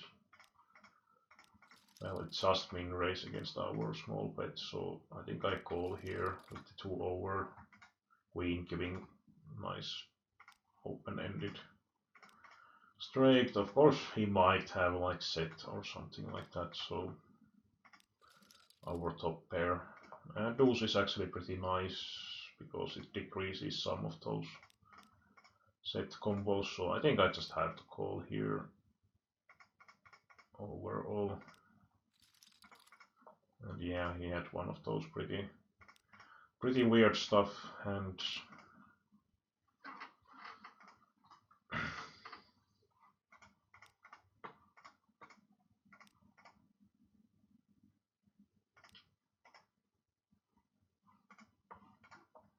luckily for me he used such a small sizing on the flop that folding wasn't really that great option. Okay, well, in here I 3-bet him, he made min bet on the flop, I check called here, and now he pots it. I don't really want to continue. I don't block the flush draw, I don't really have any nut outs. Also I block the straight draw. So not really anything great to say about that hand as bluff catching one.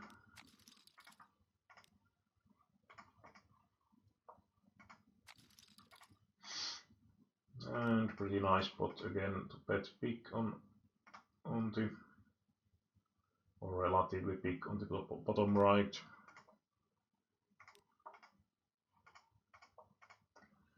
And yeah, I think I just go for bet and call if he shoves on the top right. We are on such a stack depth that it's definitely plausible. In the bottom left, bottom min raising is already a bit trappy looking, and of course stack depth is kind of bad for me to call with that hand anyway.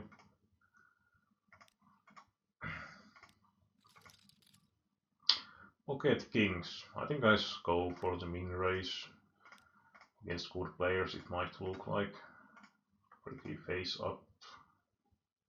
Even I don't really make that much min raises with air hands here. So that one, fold that one, and yeah, that was fine to check. And we didn't evade those out.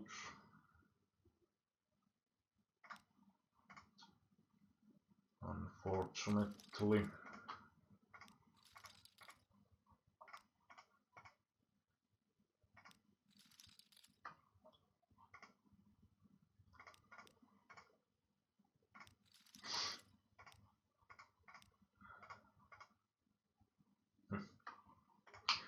He's on the river.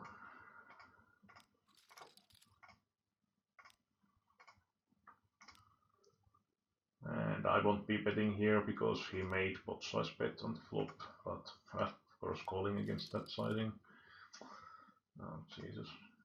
Awesome play on the flop, like weak mid pair, let's pot size bet. Like, what weaker hand is going to call is quite a question, but works nice when you river 2 pairs.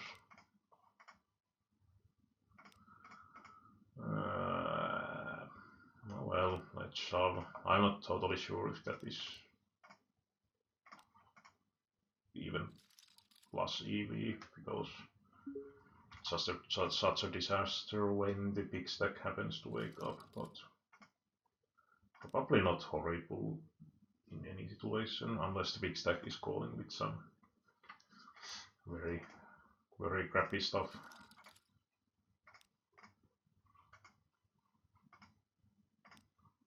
Yeah, those sort of stuff like betting the pot with weak mid pair is pretty weird. Or like sometimes what I have seen here is like check raising bottom pair on draw heavy flop. Like you have zillion better hands to be, or more sensible hands to be bluffing with than bottom pair. Like if you are on some really dry flop, like let's say king 9-4 rainbow, it might make sense to be using some. Oh, nice split. No, not actually split pot. 10 would have given split pot. Like if the flop is like king 8-3 rainbow, then it might make sense to use some bottom pair as sort of semi-bluff. Semi-bluff, but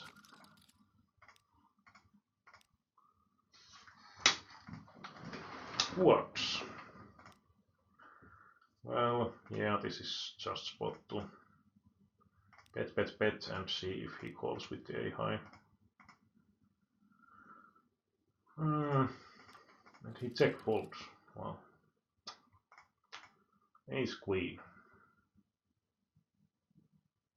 I think I can't call it here because the button has such a short stack.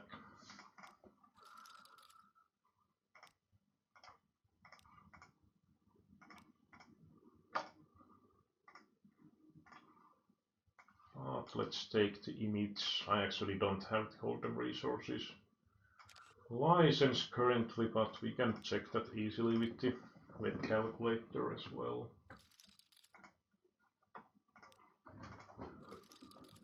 At least in normal NAS situation. But I think it's definitely fold, or I'm pretty sure. But we can make sure.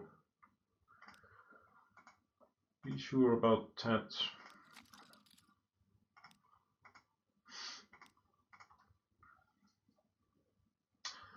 Yeah, in the other table, I 3-bet this guy and definitely calling blind versus blind.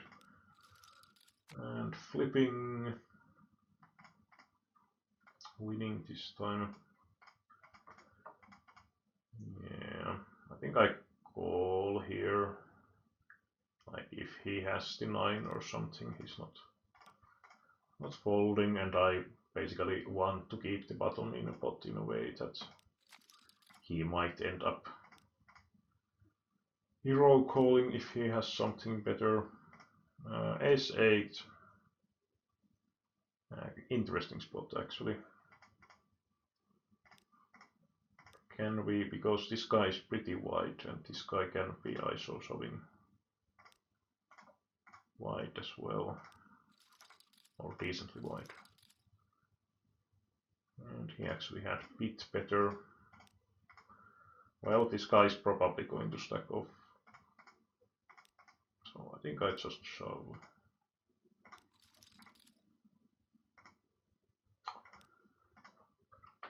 Jack is not good enough, and we are huge stack on the 50 euro.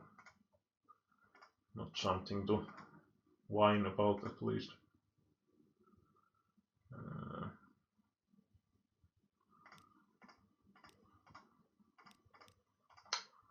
In the top right, at least in NAS, that is like fist bump shove. Let's just hope that Lilwen is not going to make any horrendous calls.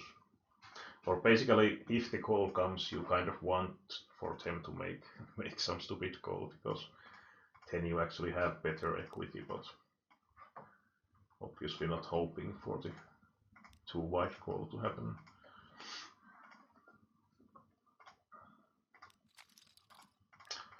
Open-ended straight draw with 2 overs.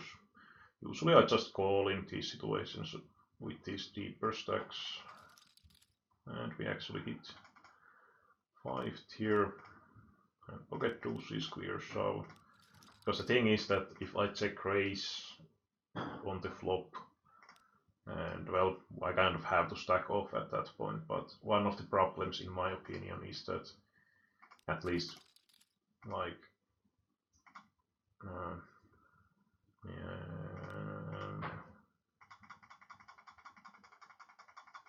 well, let's just call again, give him the possibility, because if he has like ace 10 or better, I would imagine that he's going to bet the river always anyway. And this way we allow him to bluff also. And he had the aces. So yeah, if I like check raise the flop and turn comes 8 or 9, it's going to be a lot more nastier to like decide what you want to do basically, because the pot is way bigger than it would have been by calling, and you have tightened the villain range, so the value of top pair at that point would decrease quite a bit. So that's why I usually with those deeper stacks prefer to just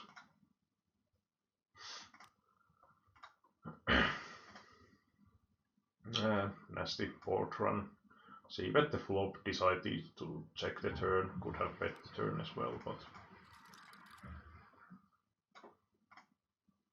I think it's okay either way.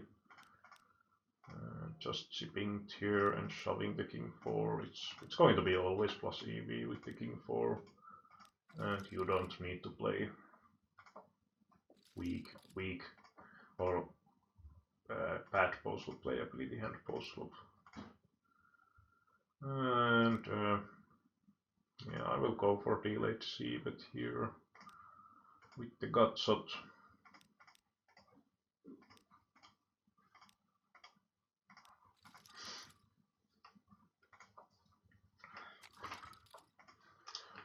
And well, this is again kind of well, let's go for the limp fold if he happens to shove. It's not like hugely profitable shoving hand either, so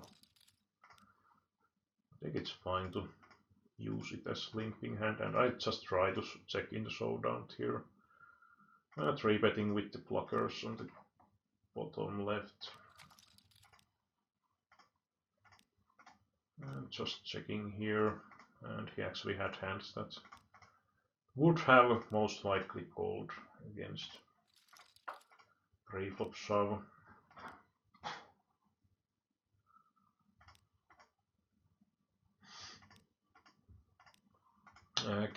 Queen 9. I will be limp calling, it's just a bit too strong to be limp folded. So many outs, even though he was blocking one of them.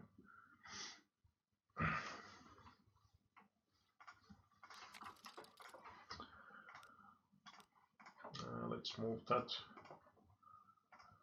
away and take the another 50 euro.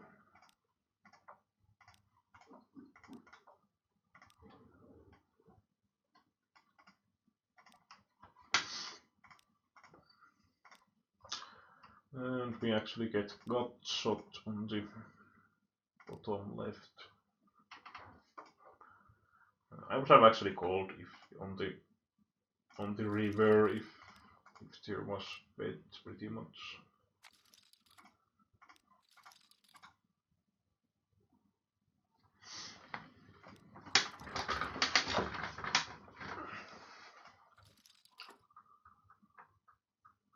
Unfortunately, we doubled up the villain on the 50 euro, so he has way better position to win now.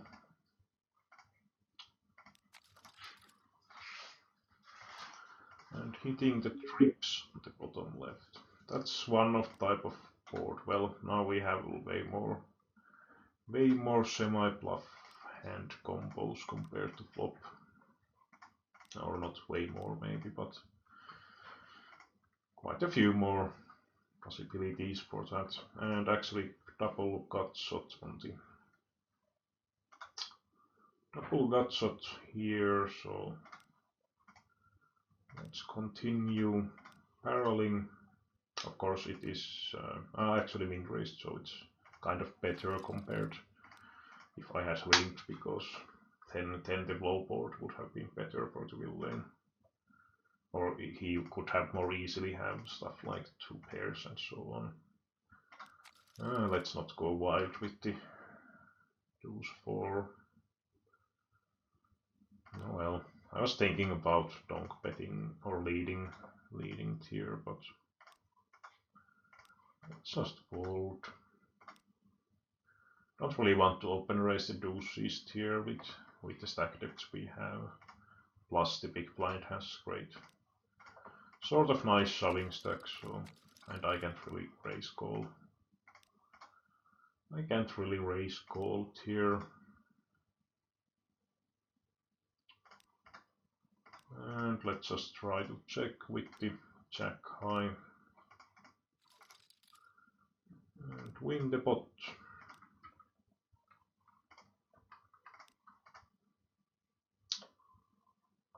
Let's go for the light raise this time.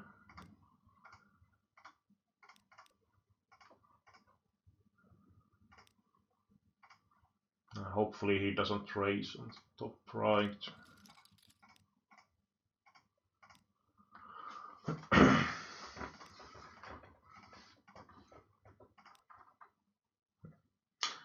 Jack was kind of nasty. Now he actually had the king and didn't bet.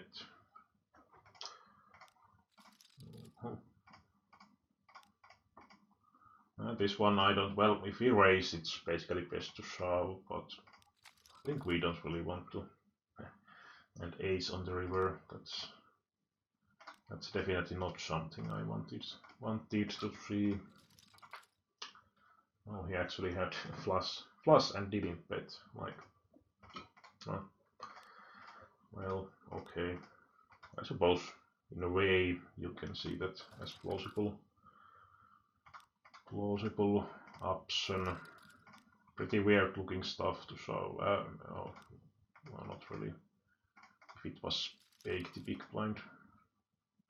I have to call against 300. We can also easily have outs from 9 or 10, because he might be value betting 7x here. Which he was. Of course we could try to rep the deuce and check raise, but it's usually not the greatest idea when you rep such a narrow range.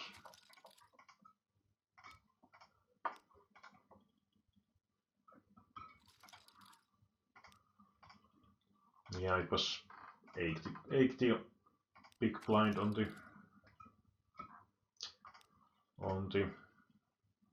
top left, bottom left, so it wasn't such huge shove. I thought that it was like 60 big blind, so it would have been like 30 pp, which would have been pretty sizable. I always hate these situations. Crappy offsuit ace versus big shove. Well, I saw that I would have called, but it's just such a high possibility that he has pocket pair, which we might easily be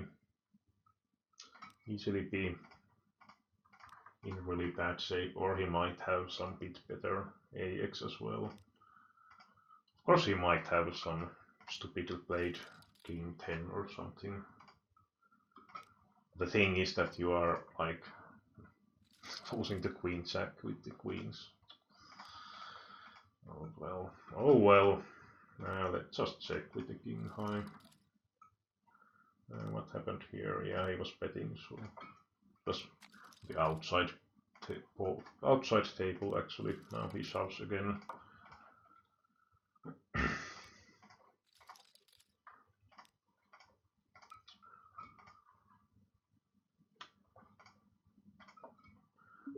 We hit the top pair.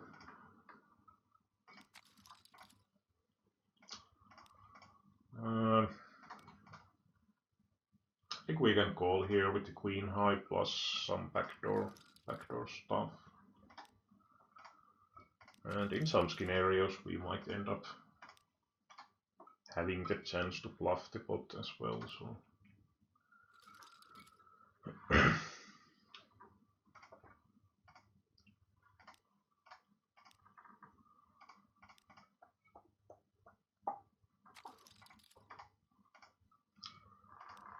bottom pair. Well, that's pretty nice turn card.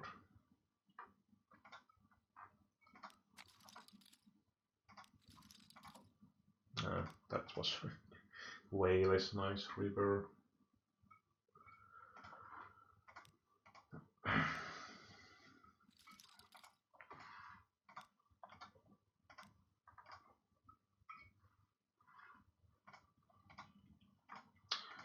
And he subs once again. Queen 10 off in Nash up to 15 pp. Well, let's take it. And losing flip, unfortunately. Oh well.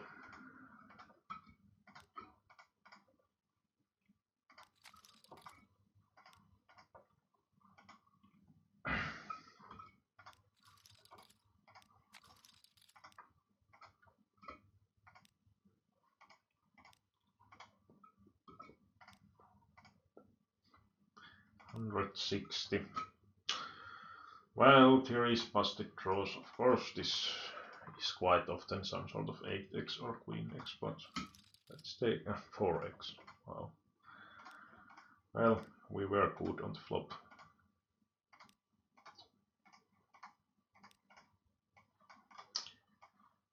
Well, winning that €50 heads up would have been nice.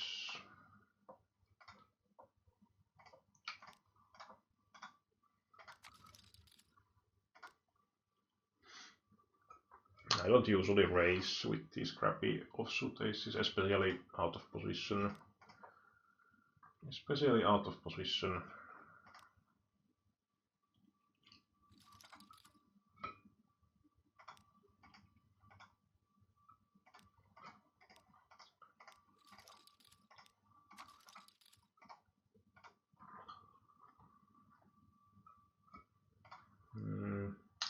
Let's try to stab once with the 6-7.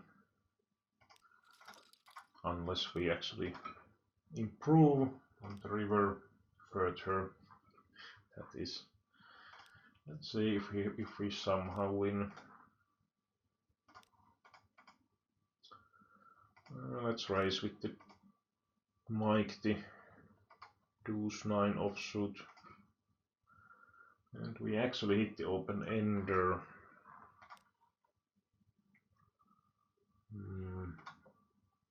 Yeah. Let's try and have to call the jacks. And shoving the queens.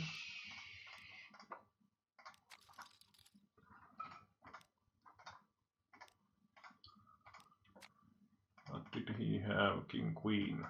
How deep was it? Okay, well, I suppose it's fine. Well, he did pot size on the flop, but overall it's kind of mandatory calling limp spot, at least if it was, yeah, it was limp spot.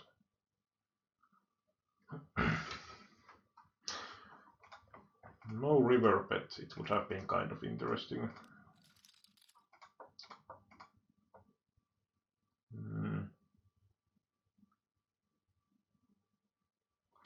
I checked here, I don't want to get check raised, and board does favor his range, but let's go for the delayed c-bet when he checks again.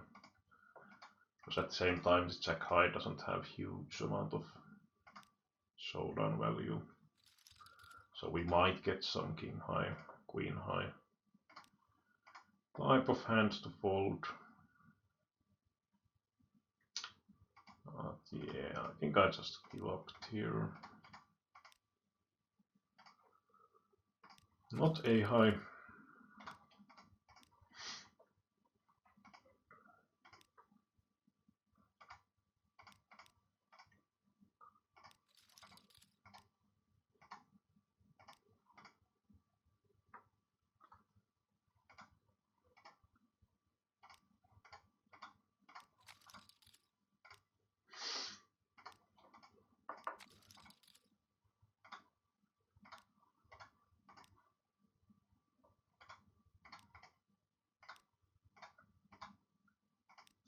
And obviously shoving that ace king.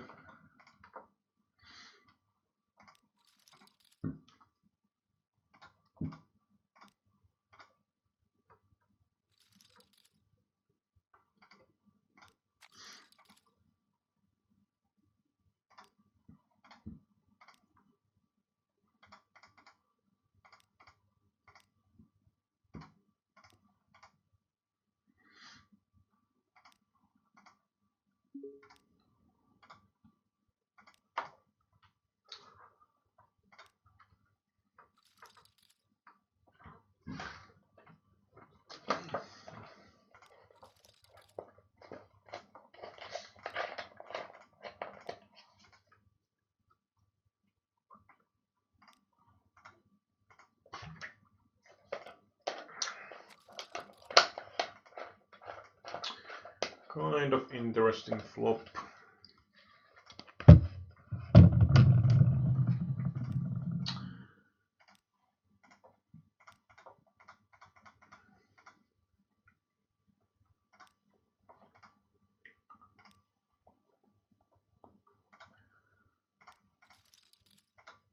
And yeah, this one 5-6 suited will be just shove.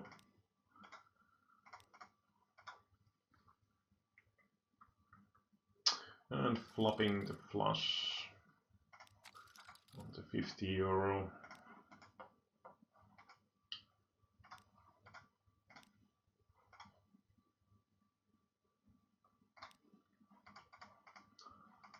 And on the bottom left, if it came spade, it would have been nice. Nice spot to bluff shove the river. And we actually hit the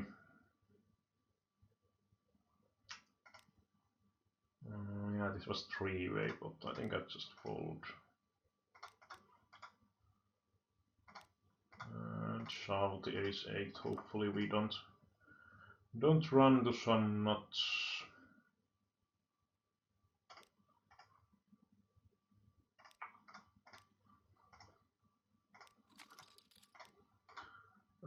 Both of them fold. Blah, blah, blah. So many type of hands that could have continued here. Flush draws, straight draws, top pairs. Two pairs. Sets, whatever. All sort of stuff. Well, top two on the top left. Yeah, I will bet the 600 if he calls. We can 10. We could 10 shove the turn.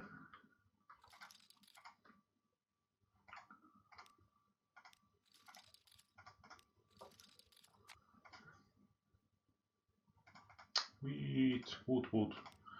Want that one. 7 high flush, but pot size bet into three-way pot is. I think I just folded here.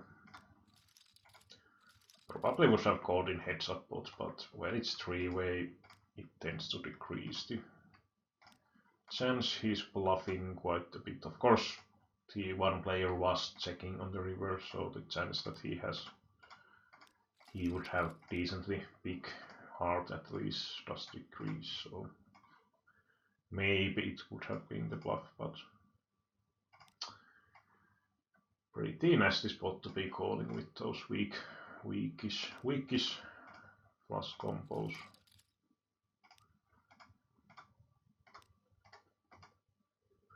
And let's try to bet on the bottom right. Oh, he actually had better two pairs.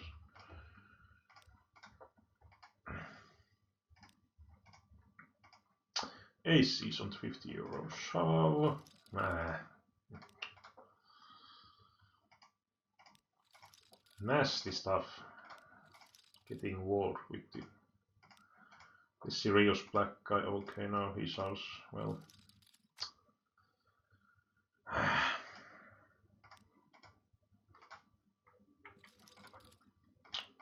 No. Still have over 20 or 20 pp. Nasty two hands.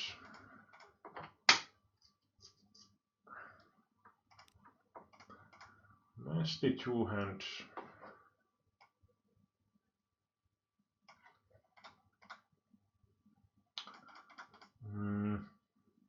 Well, let's raise small.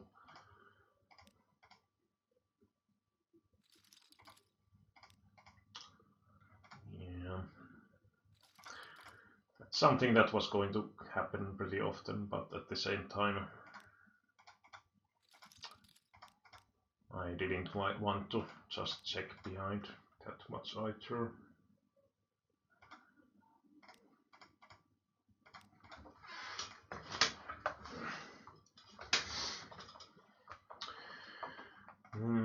It seems like 10 euro game is needed.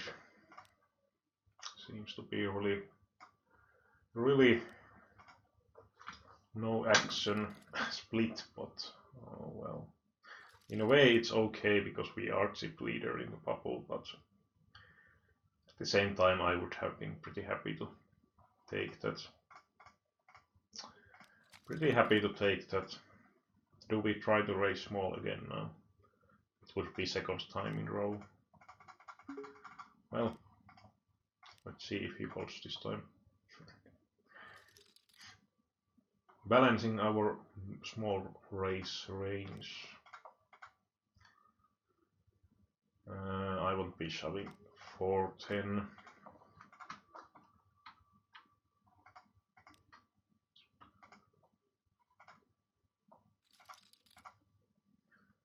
Five king, I think it's probably okay with that stack situation.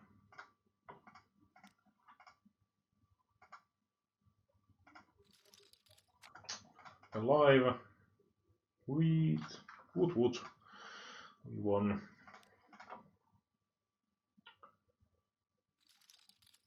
And ace king.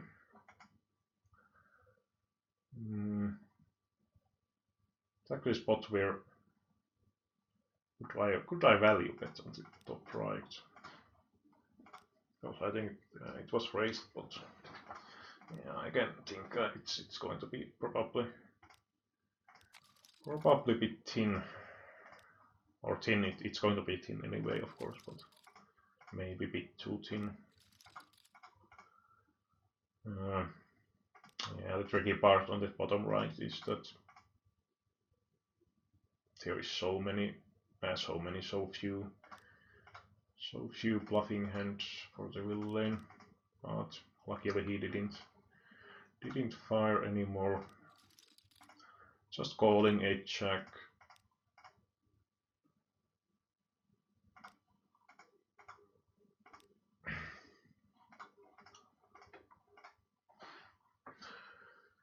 Yeah, this seems to be really silent evening. Like usually, at this time of day, I could have played like 6-7 tables purely with 750 euro games pretty much, but at this point it seems like can't really play barely even with the 10 euros. Well, there is like at least 7-8 games on the 10 euros running, but I just started registration here.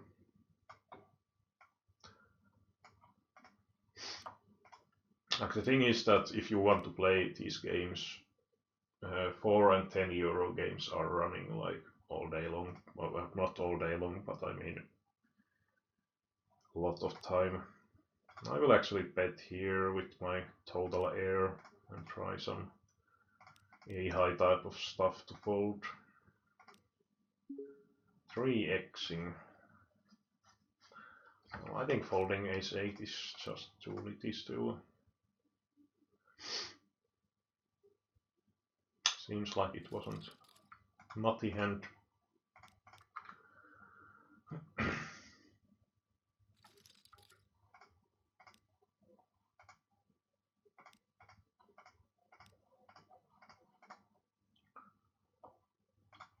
Oh yeah, there's like no one else on the 25 euro registers. Well, one more now.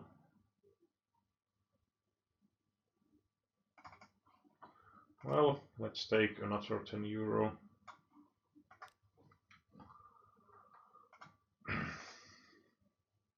But like if thinking about good sides on this, it's this place, well, the tables games are pretty soft overall.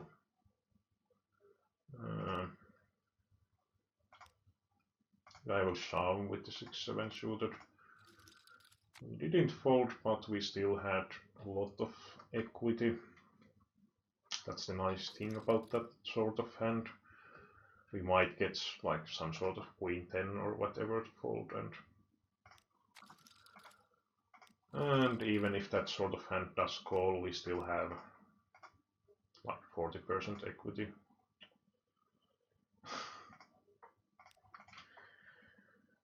That 50 euro is like on nasty mode.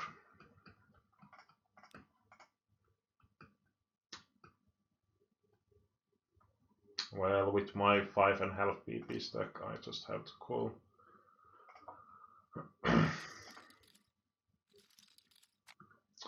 How about winning the flip?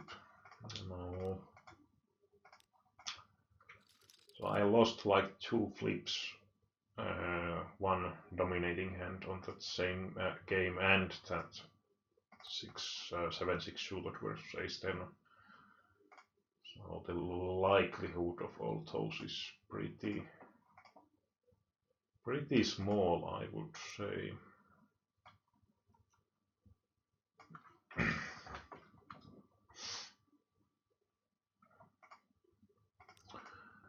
Well, this guy has been limping like all the time, so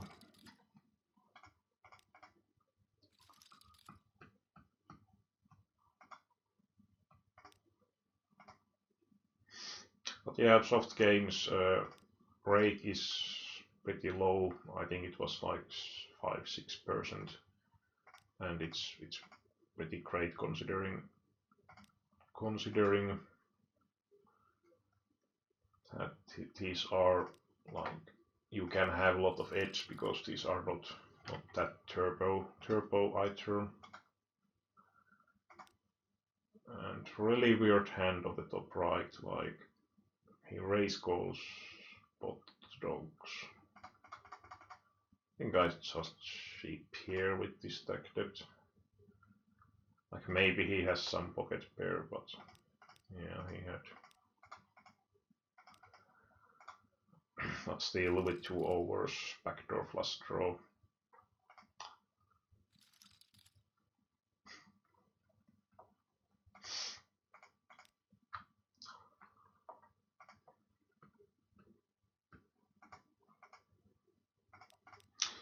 Yeah, well, that's one way to play that sort of hand, but the downside is that like almost all of the weaker hands will be folding, not this time, but almost always, and pretty much no better hand is going to fold, so you are mainly isolating yourself against better hands. And I would have probably folded without the backdoor flush draw, giving it extra. Plus it, like, there is decent chance that he has some total air type weird stuff that happens on this side pretty often. Of course, if we feel like know that he has pocket pair very often, or the 8 or 9 or whatever it was on the flop, then we have to fold here, but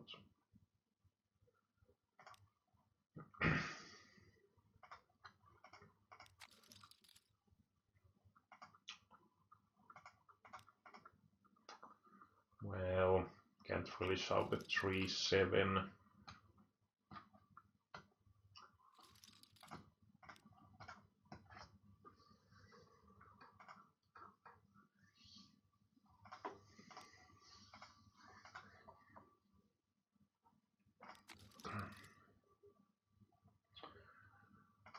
Well, pretty nice flop. Hopefully he doesn't check raise. It would be pretty awkward because in a way you really don't want to fold, but at the same time it's pretty nasty stack situation to start bluff catching.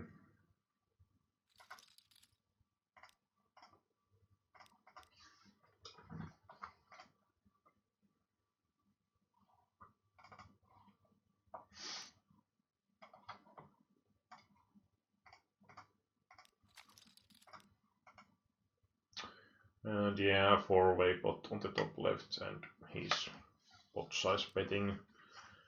So top pair, no kicker is pretty much air, or not air, but very weak holding overall. And yeah, he had 2 pairs. This guy had set.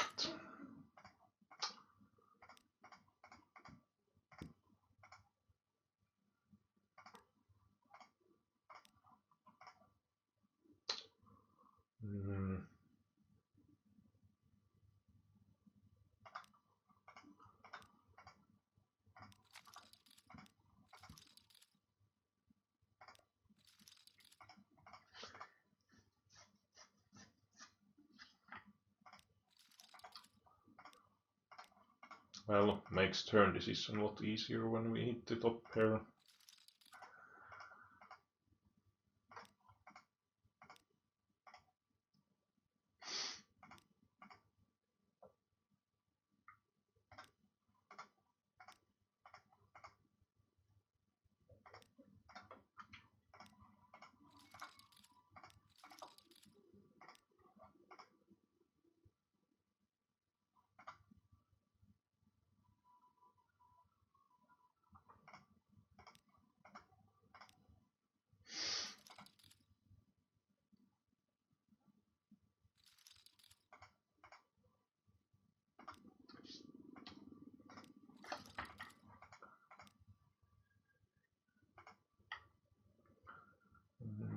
Suppose I could make like small bet on the top right for like thin value slash protection. Hopefully he doesn't check raise.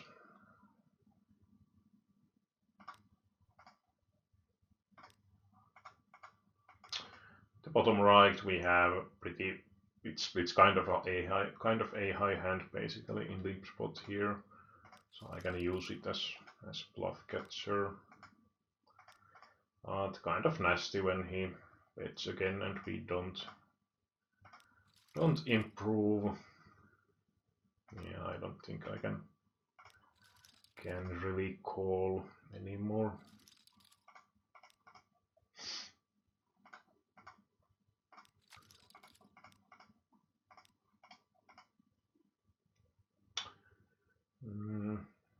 I could limp on the bottom left. If he had made small raise, we could have shoved. Again, against this guy, I'm making a high call downs.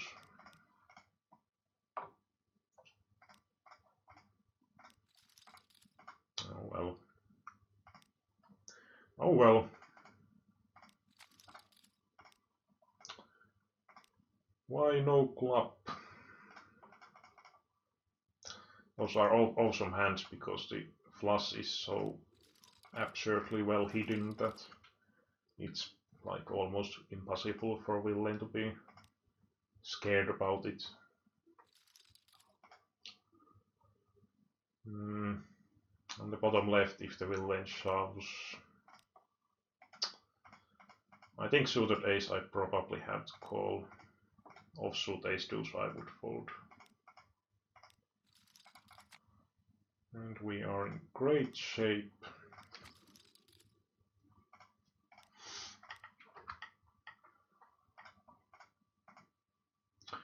Let's semi-bluff with the 9 high flush draw plus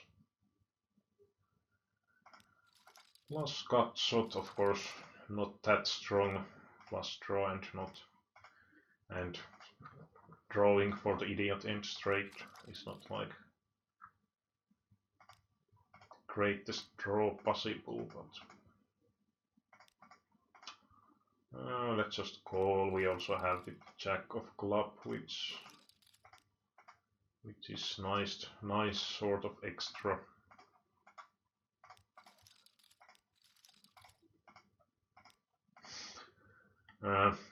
Pretty nasty board run. 4-5 completing, flush draw completing. There is maybe small chance that he tries to value bet some sort of king 10 or something. Maybe, I'm not sure. But I need to be good, so rare with that. Okay, and he has total air. Yep. Yep. H6 4 PP. Well, let's fold. It would be like totally borderline. Totally borderline. That guy called with 3-8. 3-8 on the flop. Like he had absolutely nothing. Well, that's one option. That's one option. And yeah, you're not getting river with the 15 chips.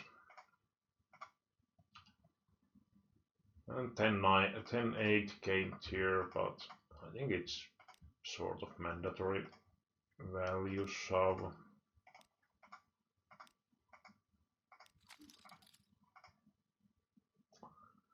I think I call on the bottom left.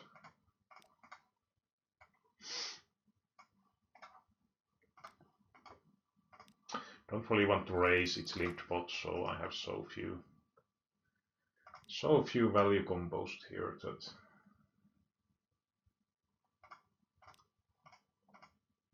I don't think it's that great. Oh well, against 4 PP raise.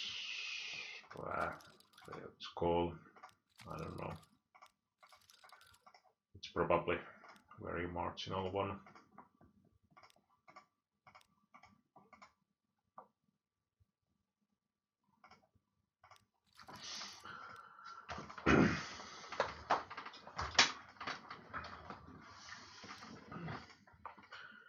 Is jack suited? Well, let's call.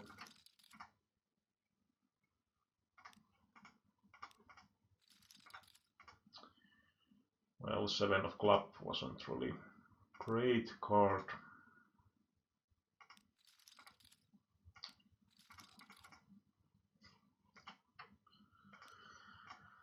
Bet calling with 10 deuce. Like, so absurd stuff. Well, it's 6 PP in the NES. Well, just so. The upper right problem is that Villain is not really folding any better hand by betting single street and using that sort of hand for multi, like double barreling is not good idea. And it's pretty crappy to check call either, so even though it feels pretty weak to be just check folding, I think it's fine. Oh well, even the diamond wasn't good. Well, there seems to be so little action that I think I quit these games. Like 25 and 50 euro are barely running at all, so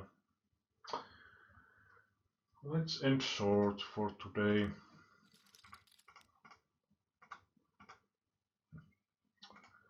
Just can't hold.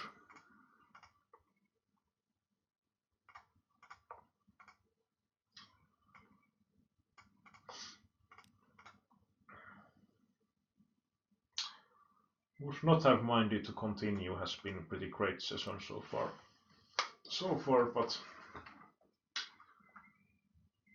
I don't really want to play just 10 euro games either.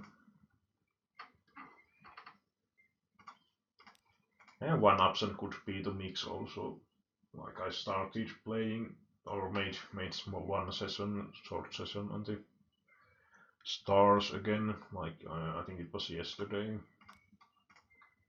So could of course take games from here as well, but I don't think I'm going to do it today.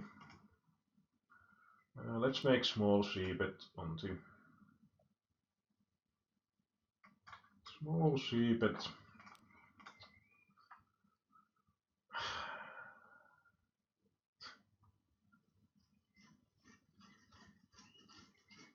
So weird.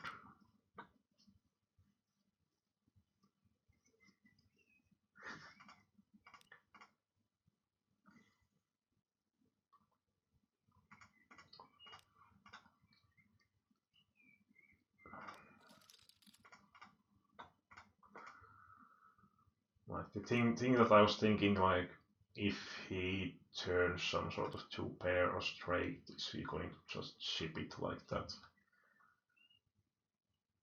And also I did have Katsut as support, so at least 6 outs most of the time anyway. But yeah, quite a hero call. It was just one of those like, what the heck is happening? A really dry flop, so let's go for c-bet. And we can also turn some nice cards, giving us equity.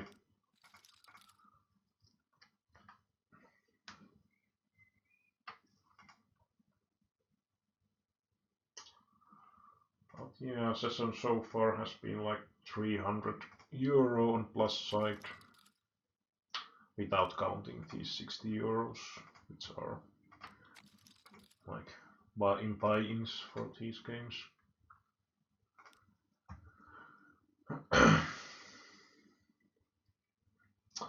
Hitting the deuce. Well, a small blind will have. Well, it's actually limp spot, so it's bit less likely that our small blind range is not going to hit quite as easily on that board. But yeah, let's just check and see if the miracle happens and we win, and we actually do. And this guy limped with 3 deuce. That's the way. Let's open 4 deuce because this guy seems to be sitting out. Let's see if he actually is.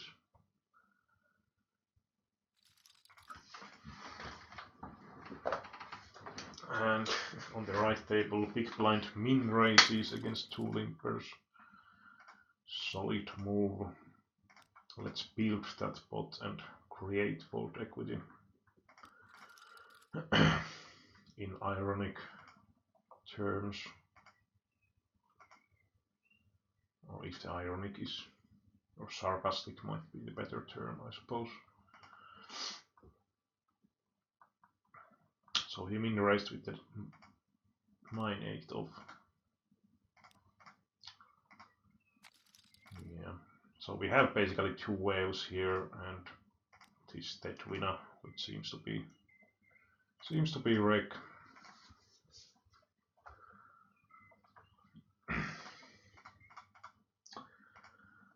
Well, kind of nasty turn. We could bet again, but the thing is that the range that continues at that point is usually not going to be like hugely wide. Of course, some AX will be continuing and then some sort of Jack X with the club, but like usually I would imagine that Jack X without the club is usually going to fold, or like almost always, and even the weakest AX might fold sometimes. I think I actually check because it's pretty scary board. Now he checks again. I can go for the delayed C bet. Let's limp with the king 7 and value bet. Did something happen here or? Oh yeah, it was the serious black guy. He was actually got some sort of suck out here. I should have probably actually bet on the turn again in the €50, but let's go for small bet on the river and mainly try to get value from 10x, few of the weaker possible king x. And again, really try flop, and it's 3-way, so I think I try to see bet here. The problem of checking tends to be that we are then giving free turn on really try flop for 4 cards, so there is pretty good possibility that they will improve if we don't hit. It's like, oh, he was value betting the third pair on the turn. Nice bet.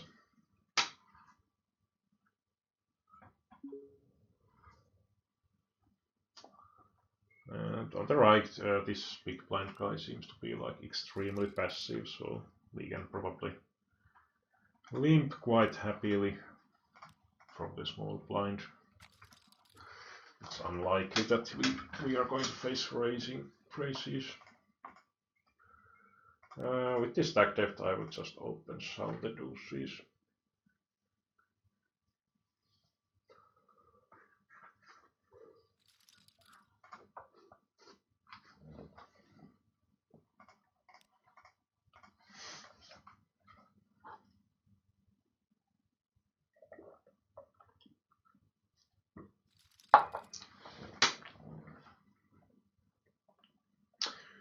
Deuce high flush, or yeah, it was good. Yeah, I will be shoving the pocket deuces. Let's see what happens. Best outcome.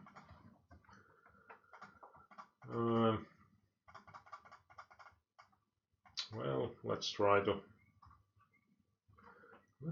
bluff with our gut shot. Didn't succeed, but turn is actually kind of okay to try bluffing the river. Of course, 3 of club is not the greatest of club blockers. Well, he had the king x, so that didn't succeed. But if he had like second pair, it might have worked.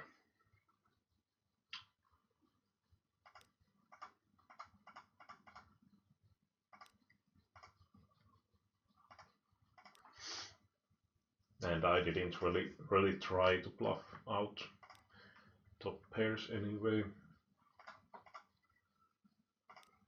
Let's just shove the king jack. We can also min raise, but it's going to be a min raise fold.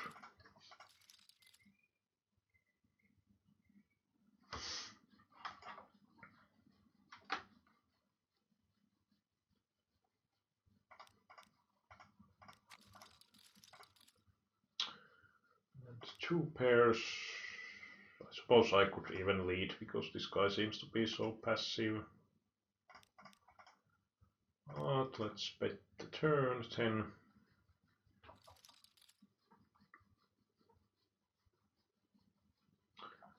Usually I wouldn't try to limp here, but let's do it against this guy. Let's see if we, well, if we get the pot down. I don't really want to open from bottom in that stack depth setup without pretty solid range.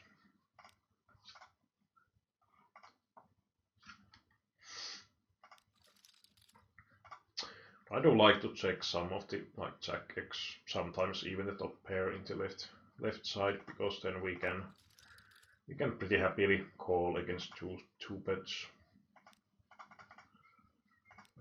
Let's just shove. I suppose we could even limp, but King Jack, even this one is kind of weak. So we can't really shove, and limping or min raising does open nasty possibilities from our view.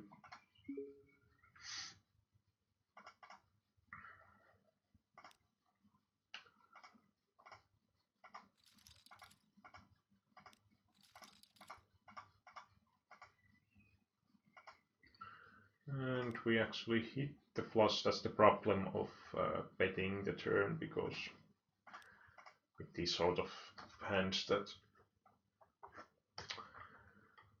even if we hit the flush, it's not that great. But I think I probably have to call here. He might easily have like some A high, king high flushes, but not this time.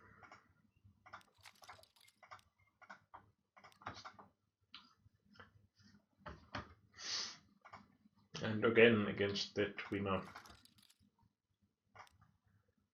Flop is pretty much kind of mandatory call, and we can't really value that here.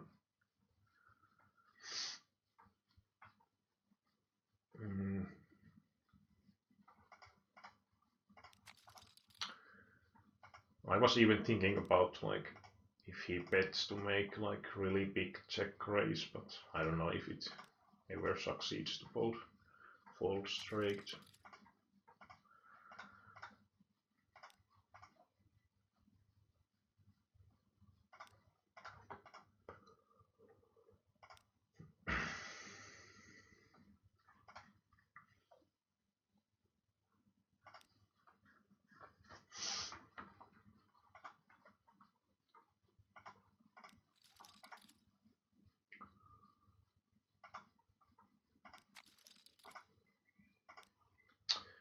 Top pair.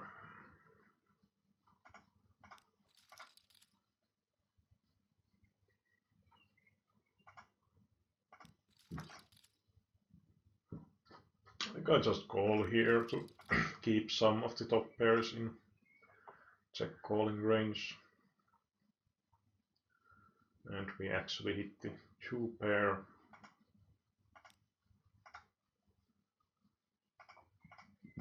And I will be shoving here, like every draw has missed, so, and we had two strong two pairs, so it's pretty natural to make the shove here.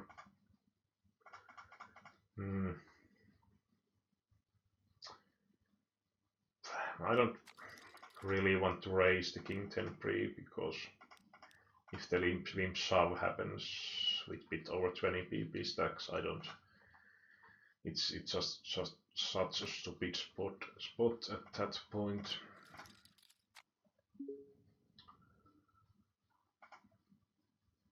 I'm definitely check raising this strong. This is like best top pair I can have on that spot, and there is definitely some cut shots I can be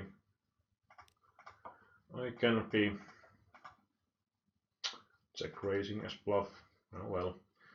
This is because I talked about just limping to not get into that situation, but at the same time I thought that it's somewhat unlikely to face the shove with like 20, 24 pp deep.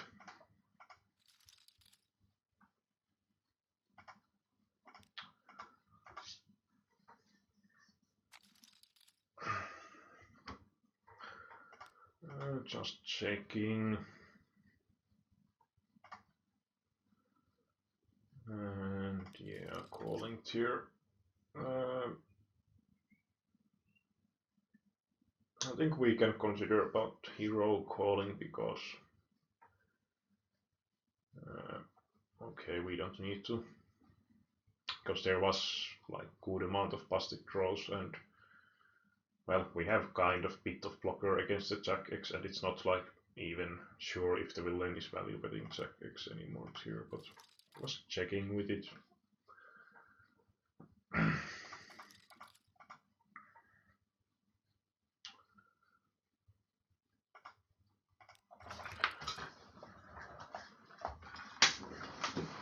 Well, luckily for me, he wasn't value betting Jack X.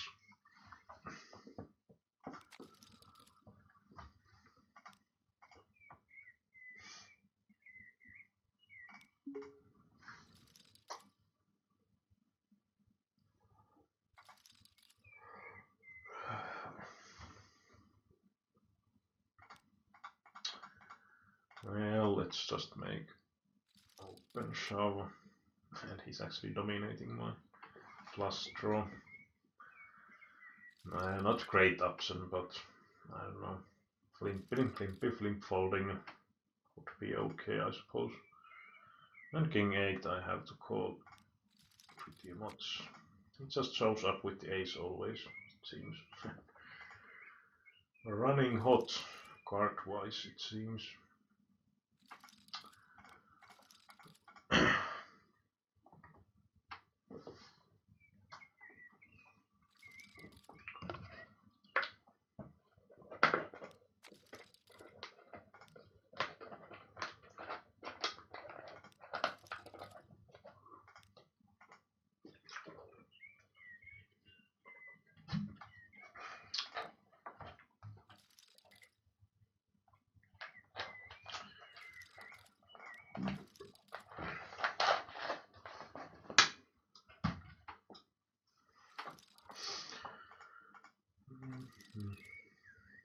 And he open folds when I get something.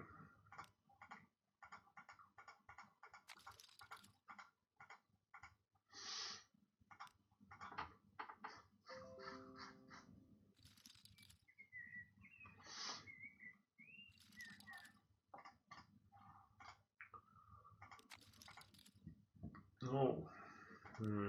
Question is, do we want to check raise or check call? This is again spot where we have a decent amount of semi-bluff possibilities, and we also check raise earlier, so maybe he gets non-believer this time, or happens to actually have something decent that is.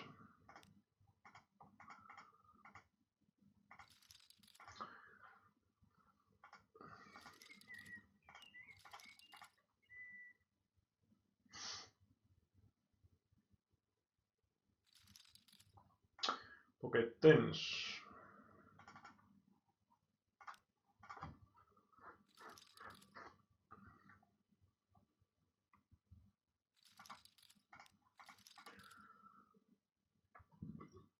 Easy to fold, play the buttons when we get like bottom 10% hands.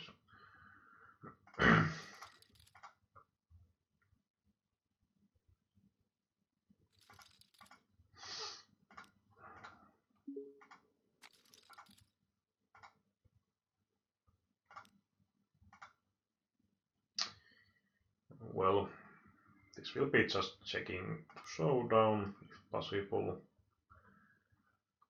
We don't want to bluff with the A high, and he doesn't semi-bluff with the 3 high flush draw, which is, at least to me, somewhat weird. Like if you have decent equity, and if you get anything to fold, it's going to be better made hand. So at least to me, it's kind of no-brainer. No-brainer to be betting the turn here.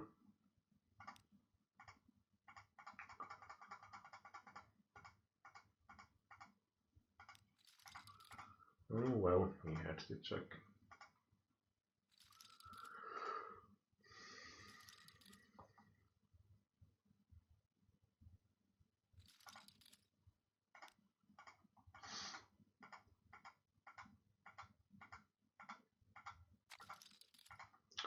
No shove.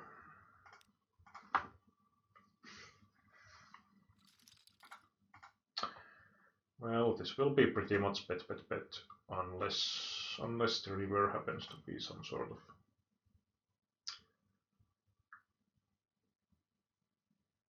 like 7-9. Yeah, well, not too happy about this, but I don't think we can be folding.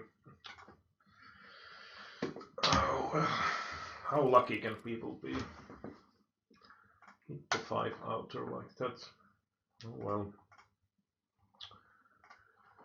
Oh well. Still pretty nice session we got.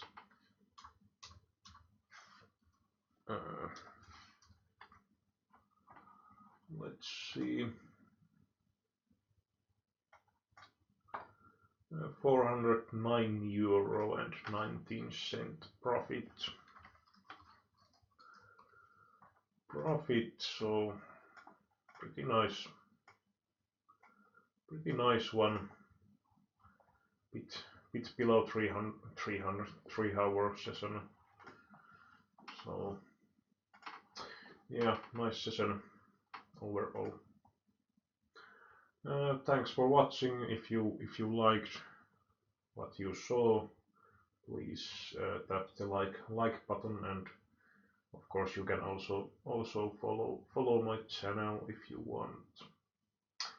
But anyway, I will probably continue to stream at least on the Tuesday, maybe on some other days as well. But bye for now. Well, actually, I had the one hand here. I kind of forgot this one. This is something we can easily check even without the Odem Resources actual calculator. Let's just use the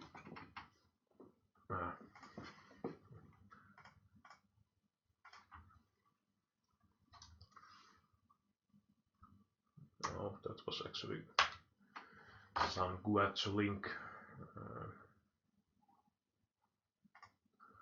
NAS ICM calculator. And then just put the stacks in. And blind was 200, 100, 0, and price pool is 66.33. And then just calculate. Yeah, if the villain solves any 2, it's 10 plus, so pretty clear fold. Of course his range is probably going to be somewhat kept, but it won't be helping that much. The thing here is that like if we put the stack here to 1500, I think it's already going to be changing it into call, at least against any 2 range. So it's not like necessarily that far away from the call, but yeah, that was good fold. So yeah, that was the session for. Oh, I had actually the zoom. Not sure if you saw not anything about that. I saw it, but anyway, it was just 10 plus in the situation against any 2 range. So bye for now.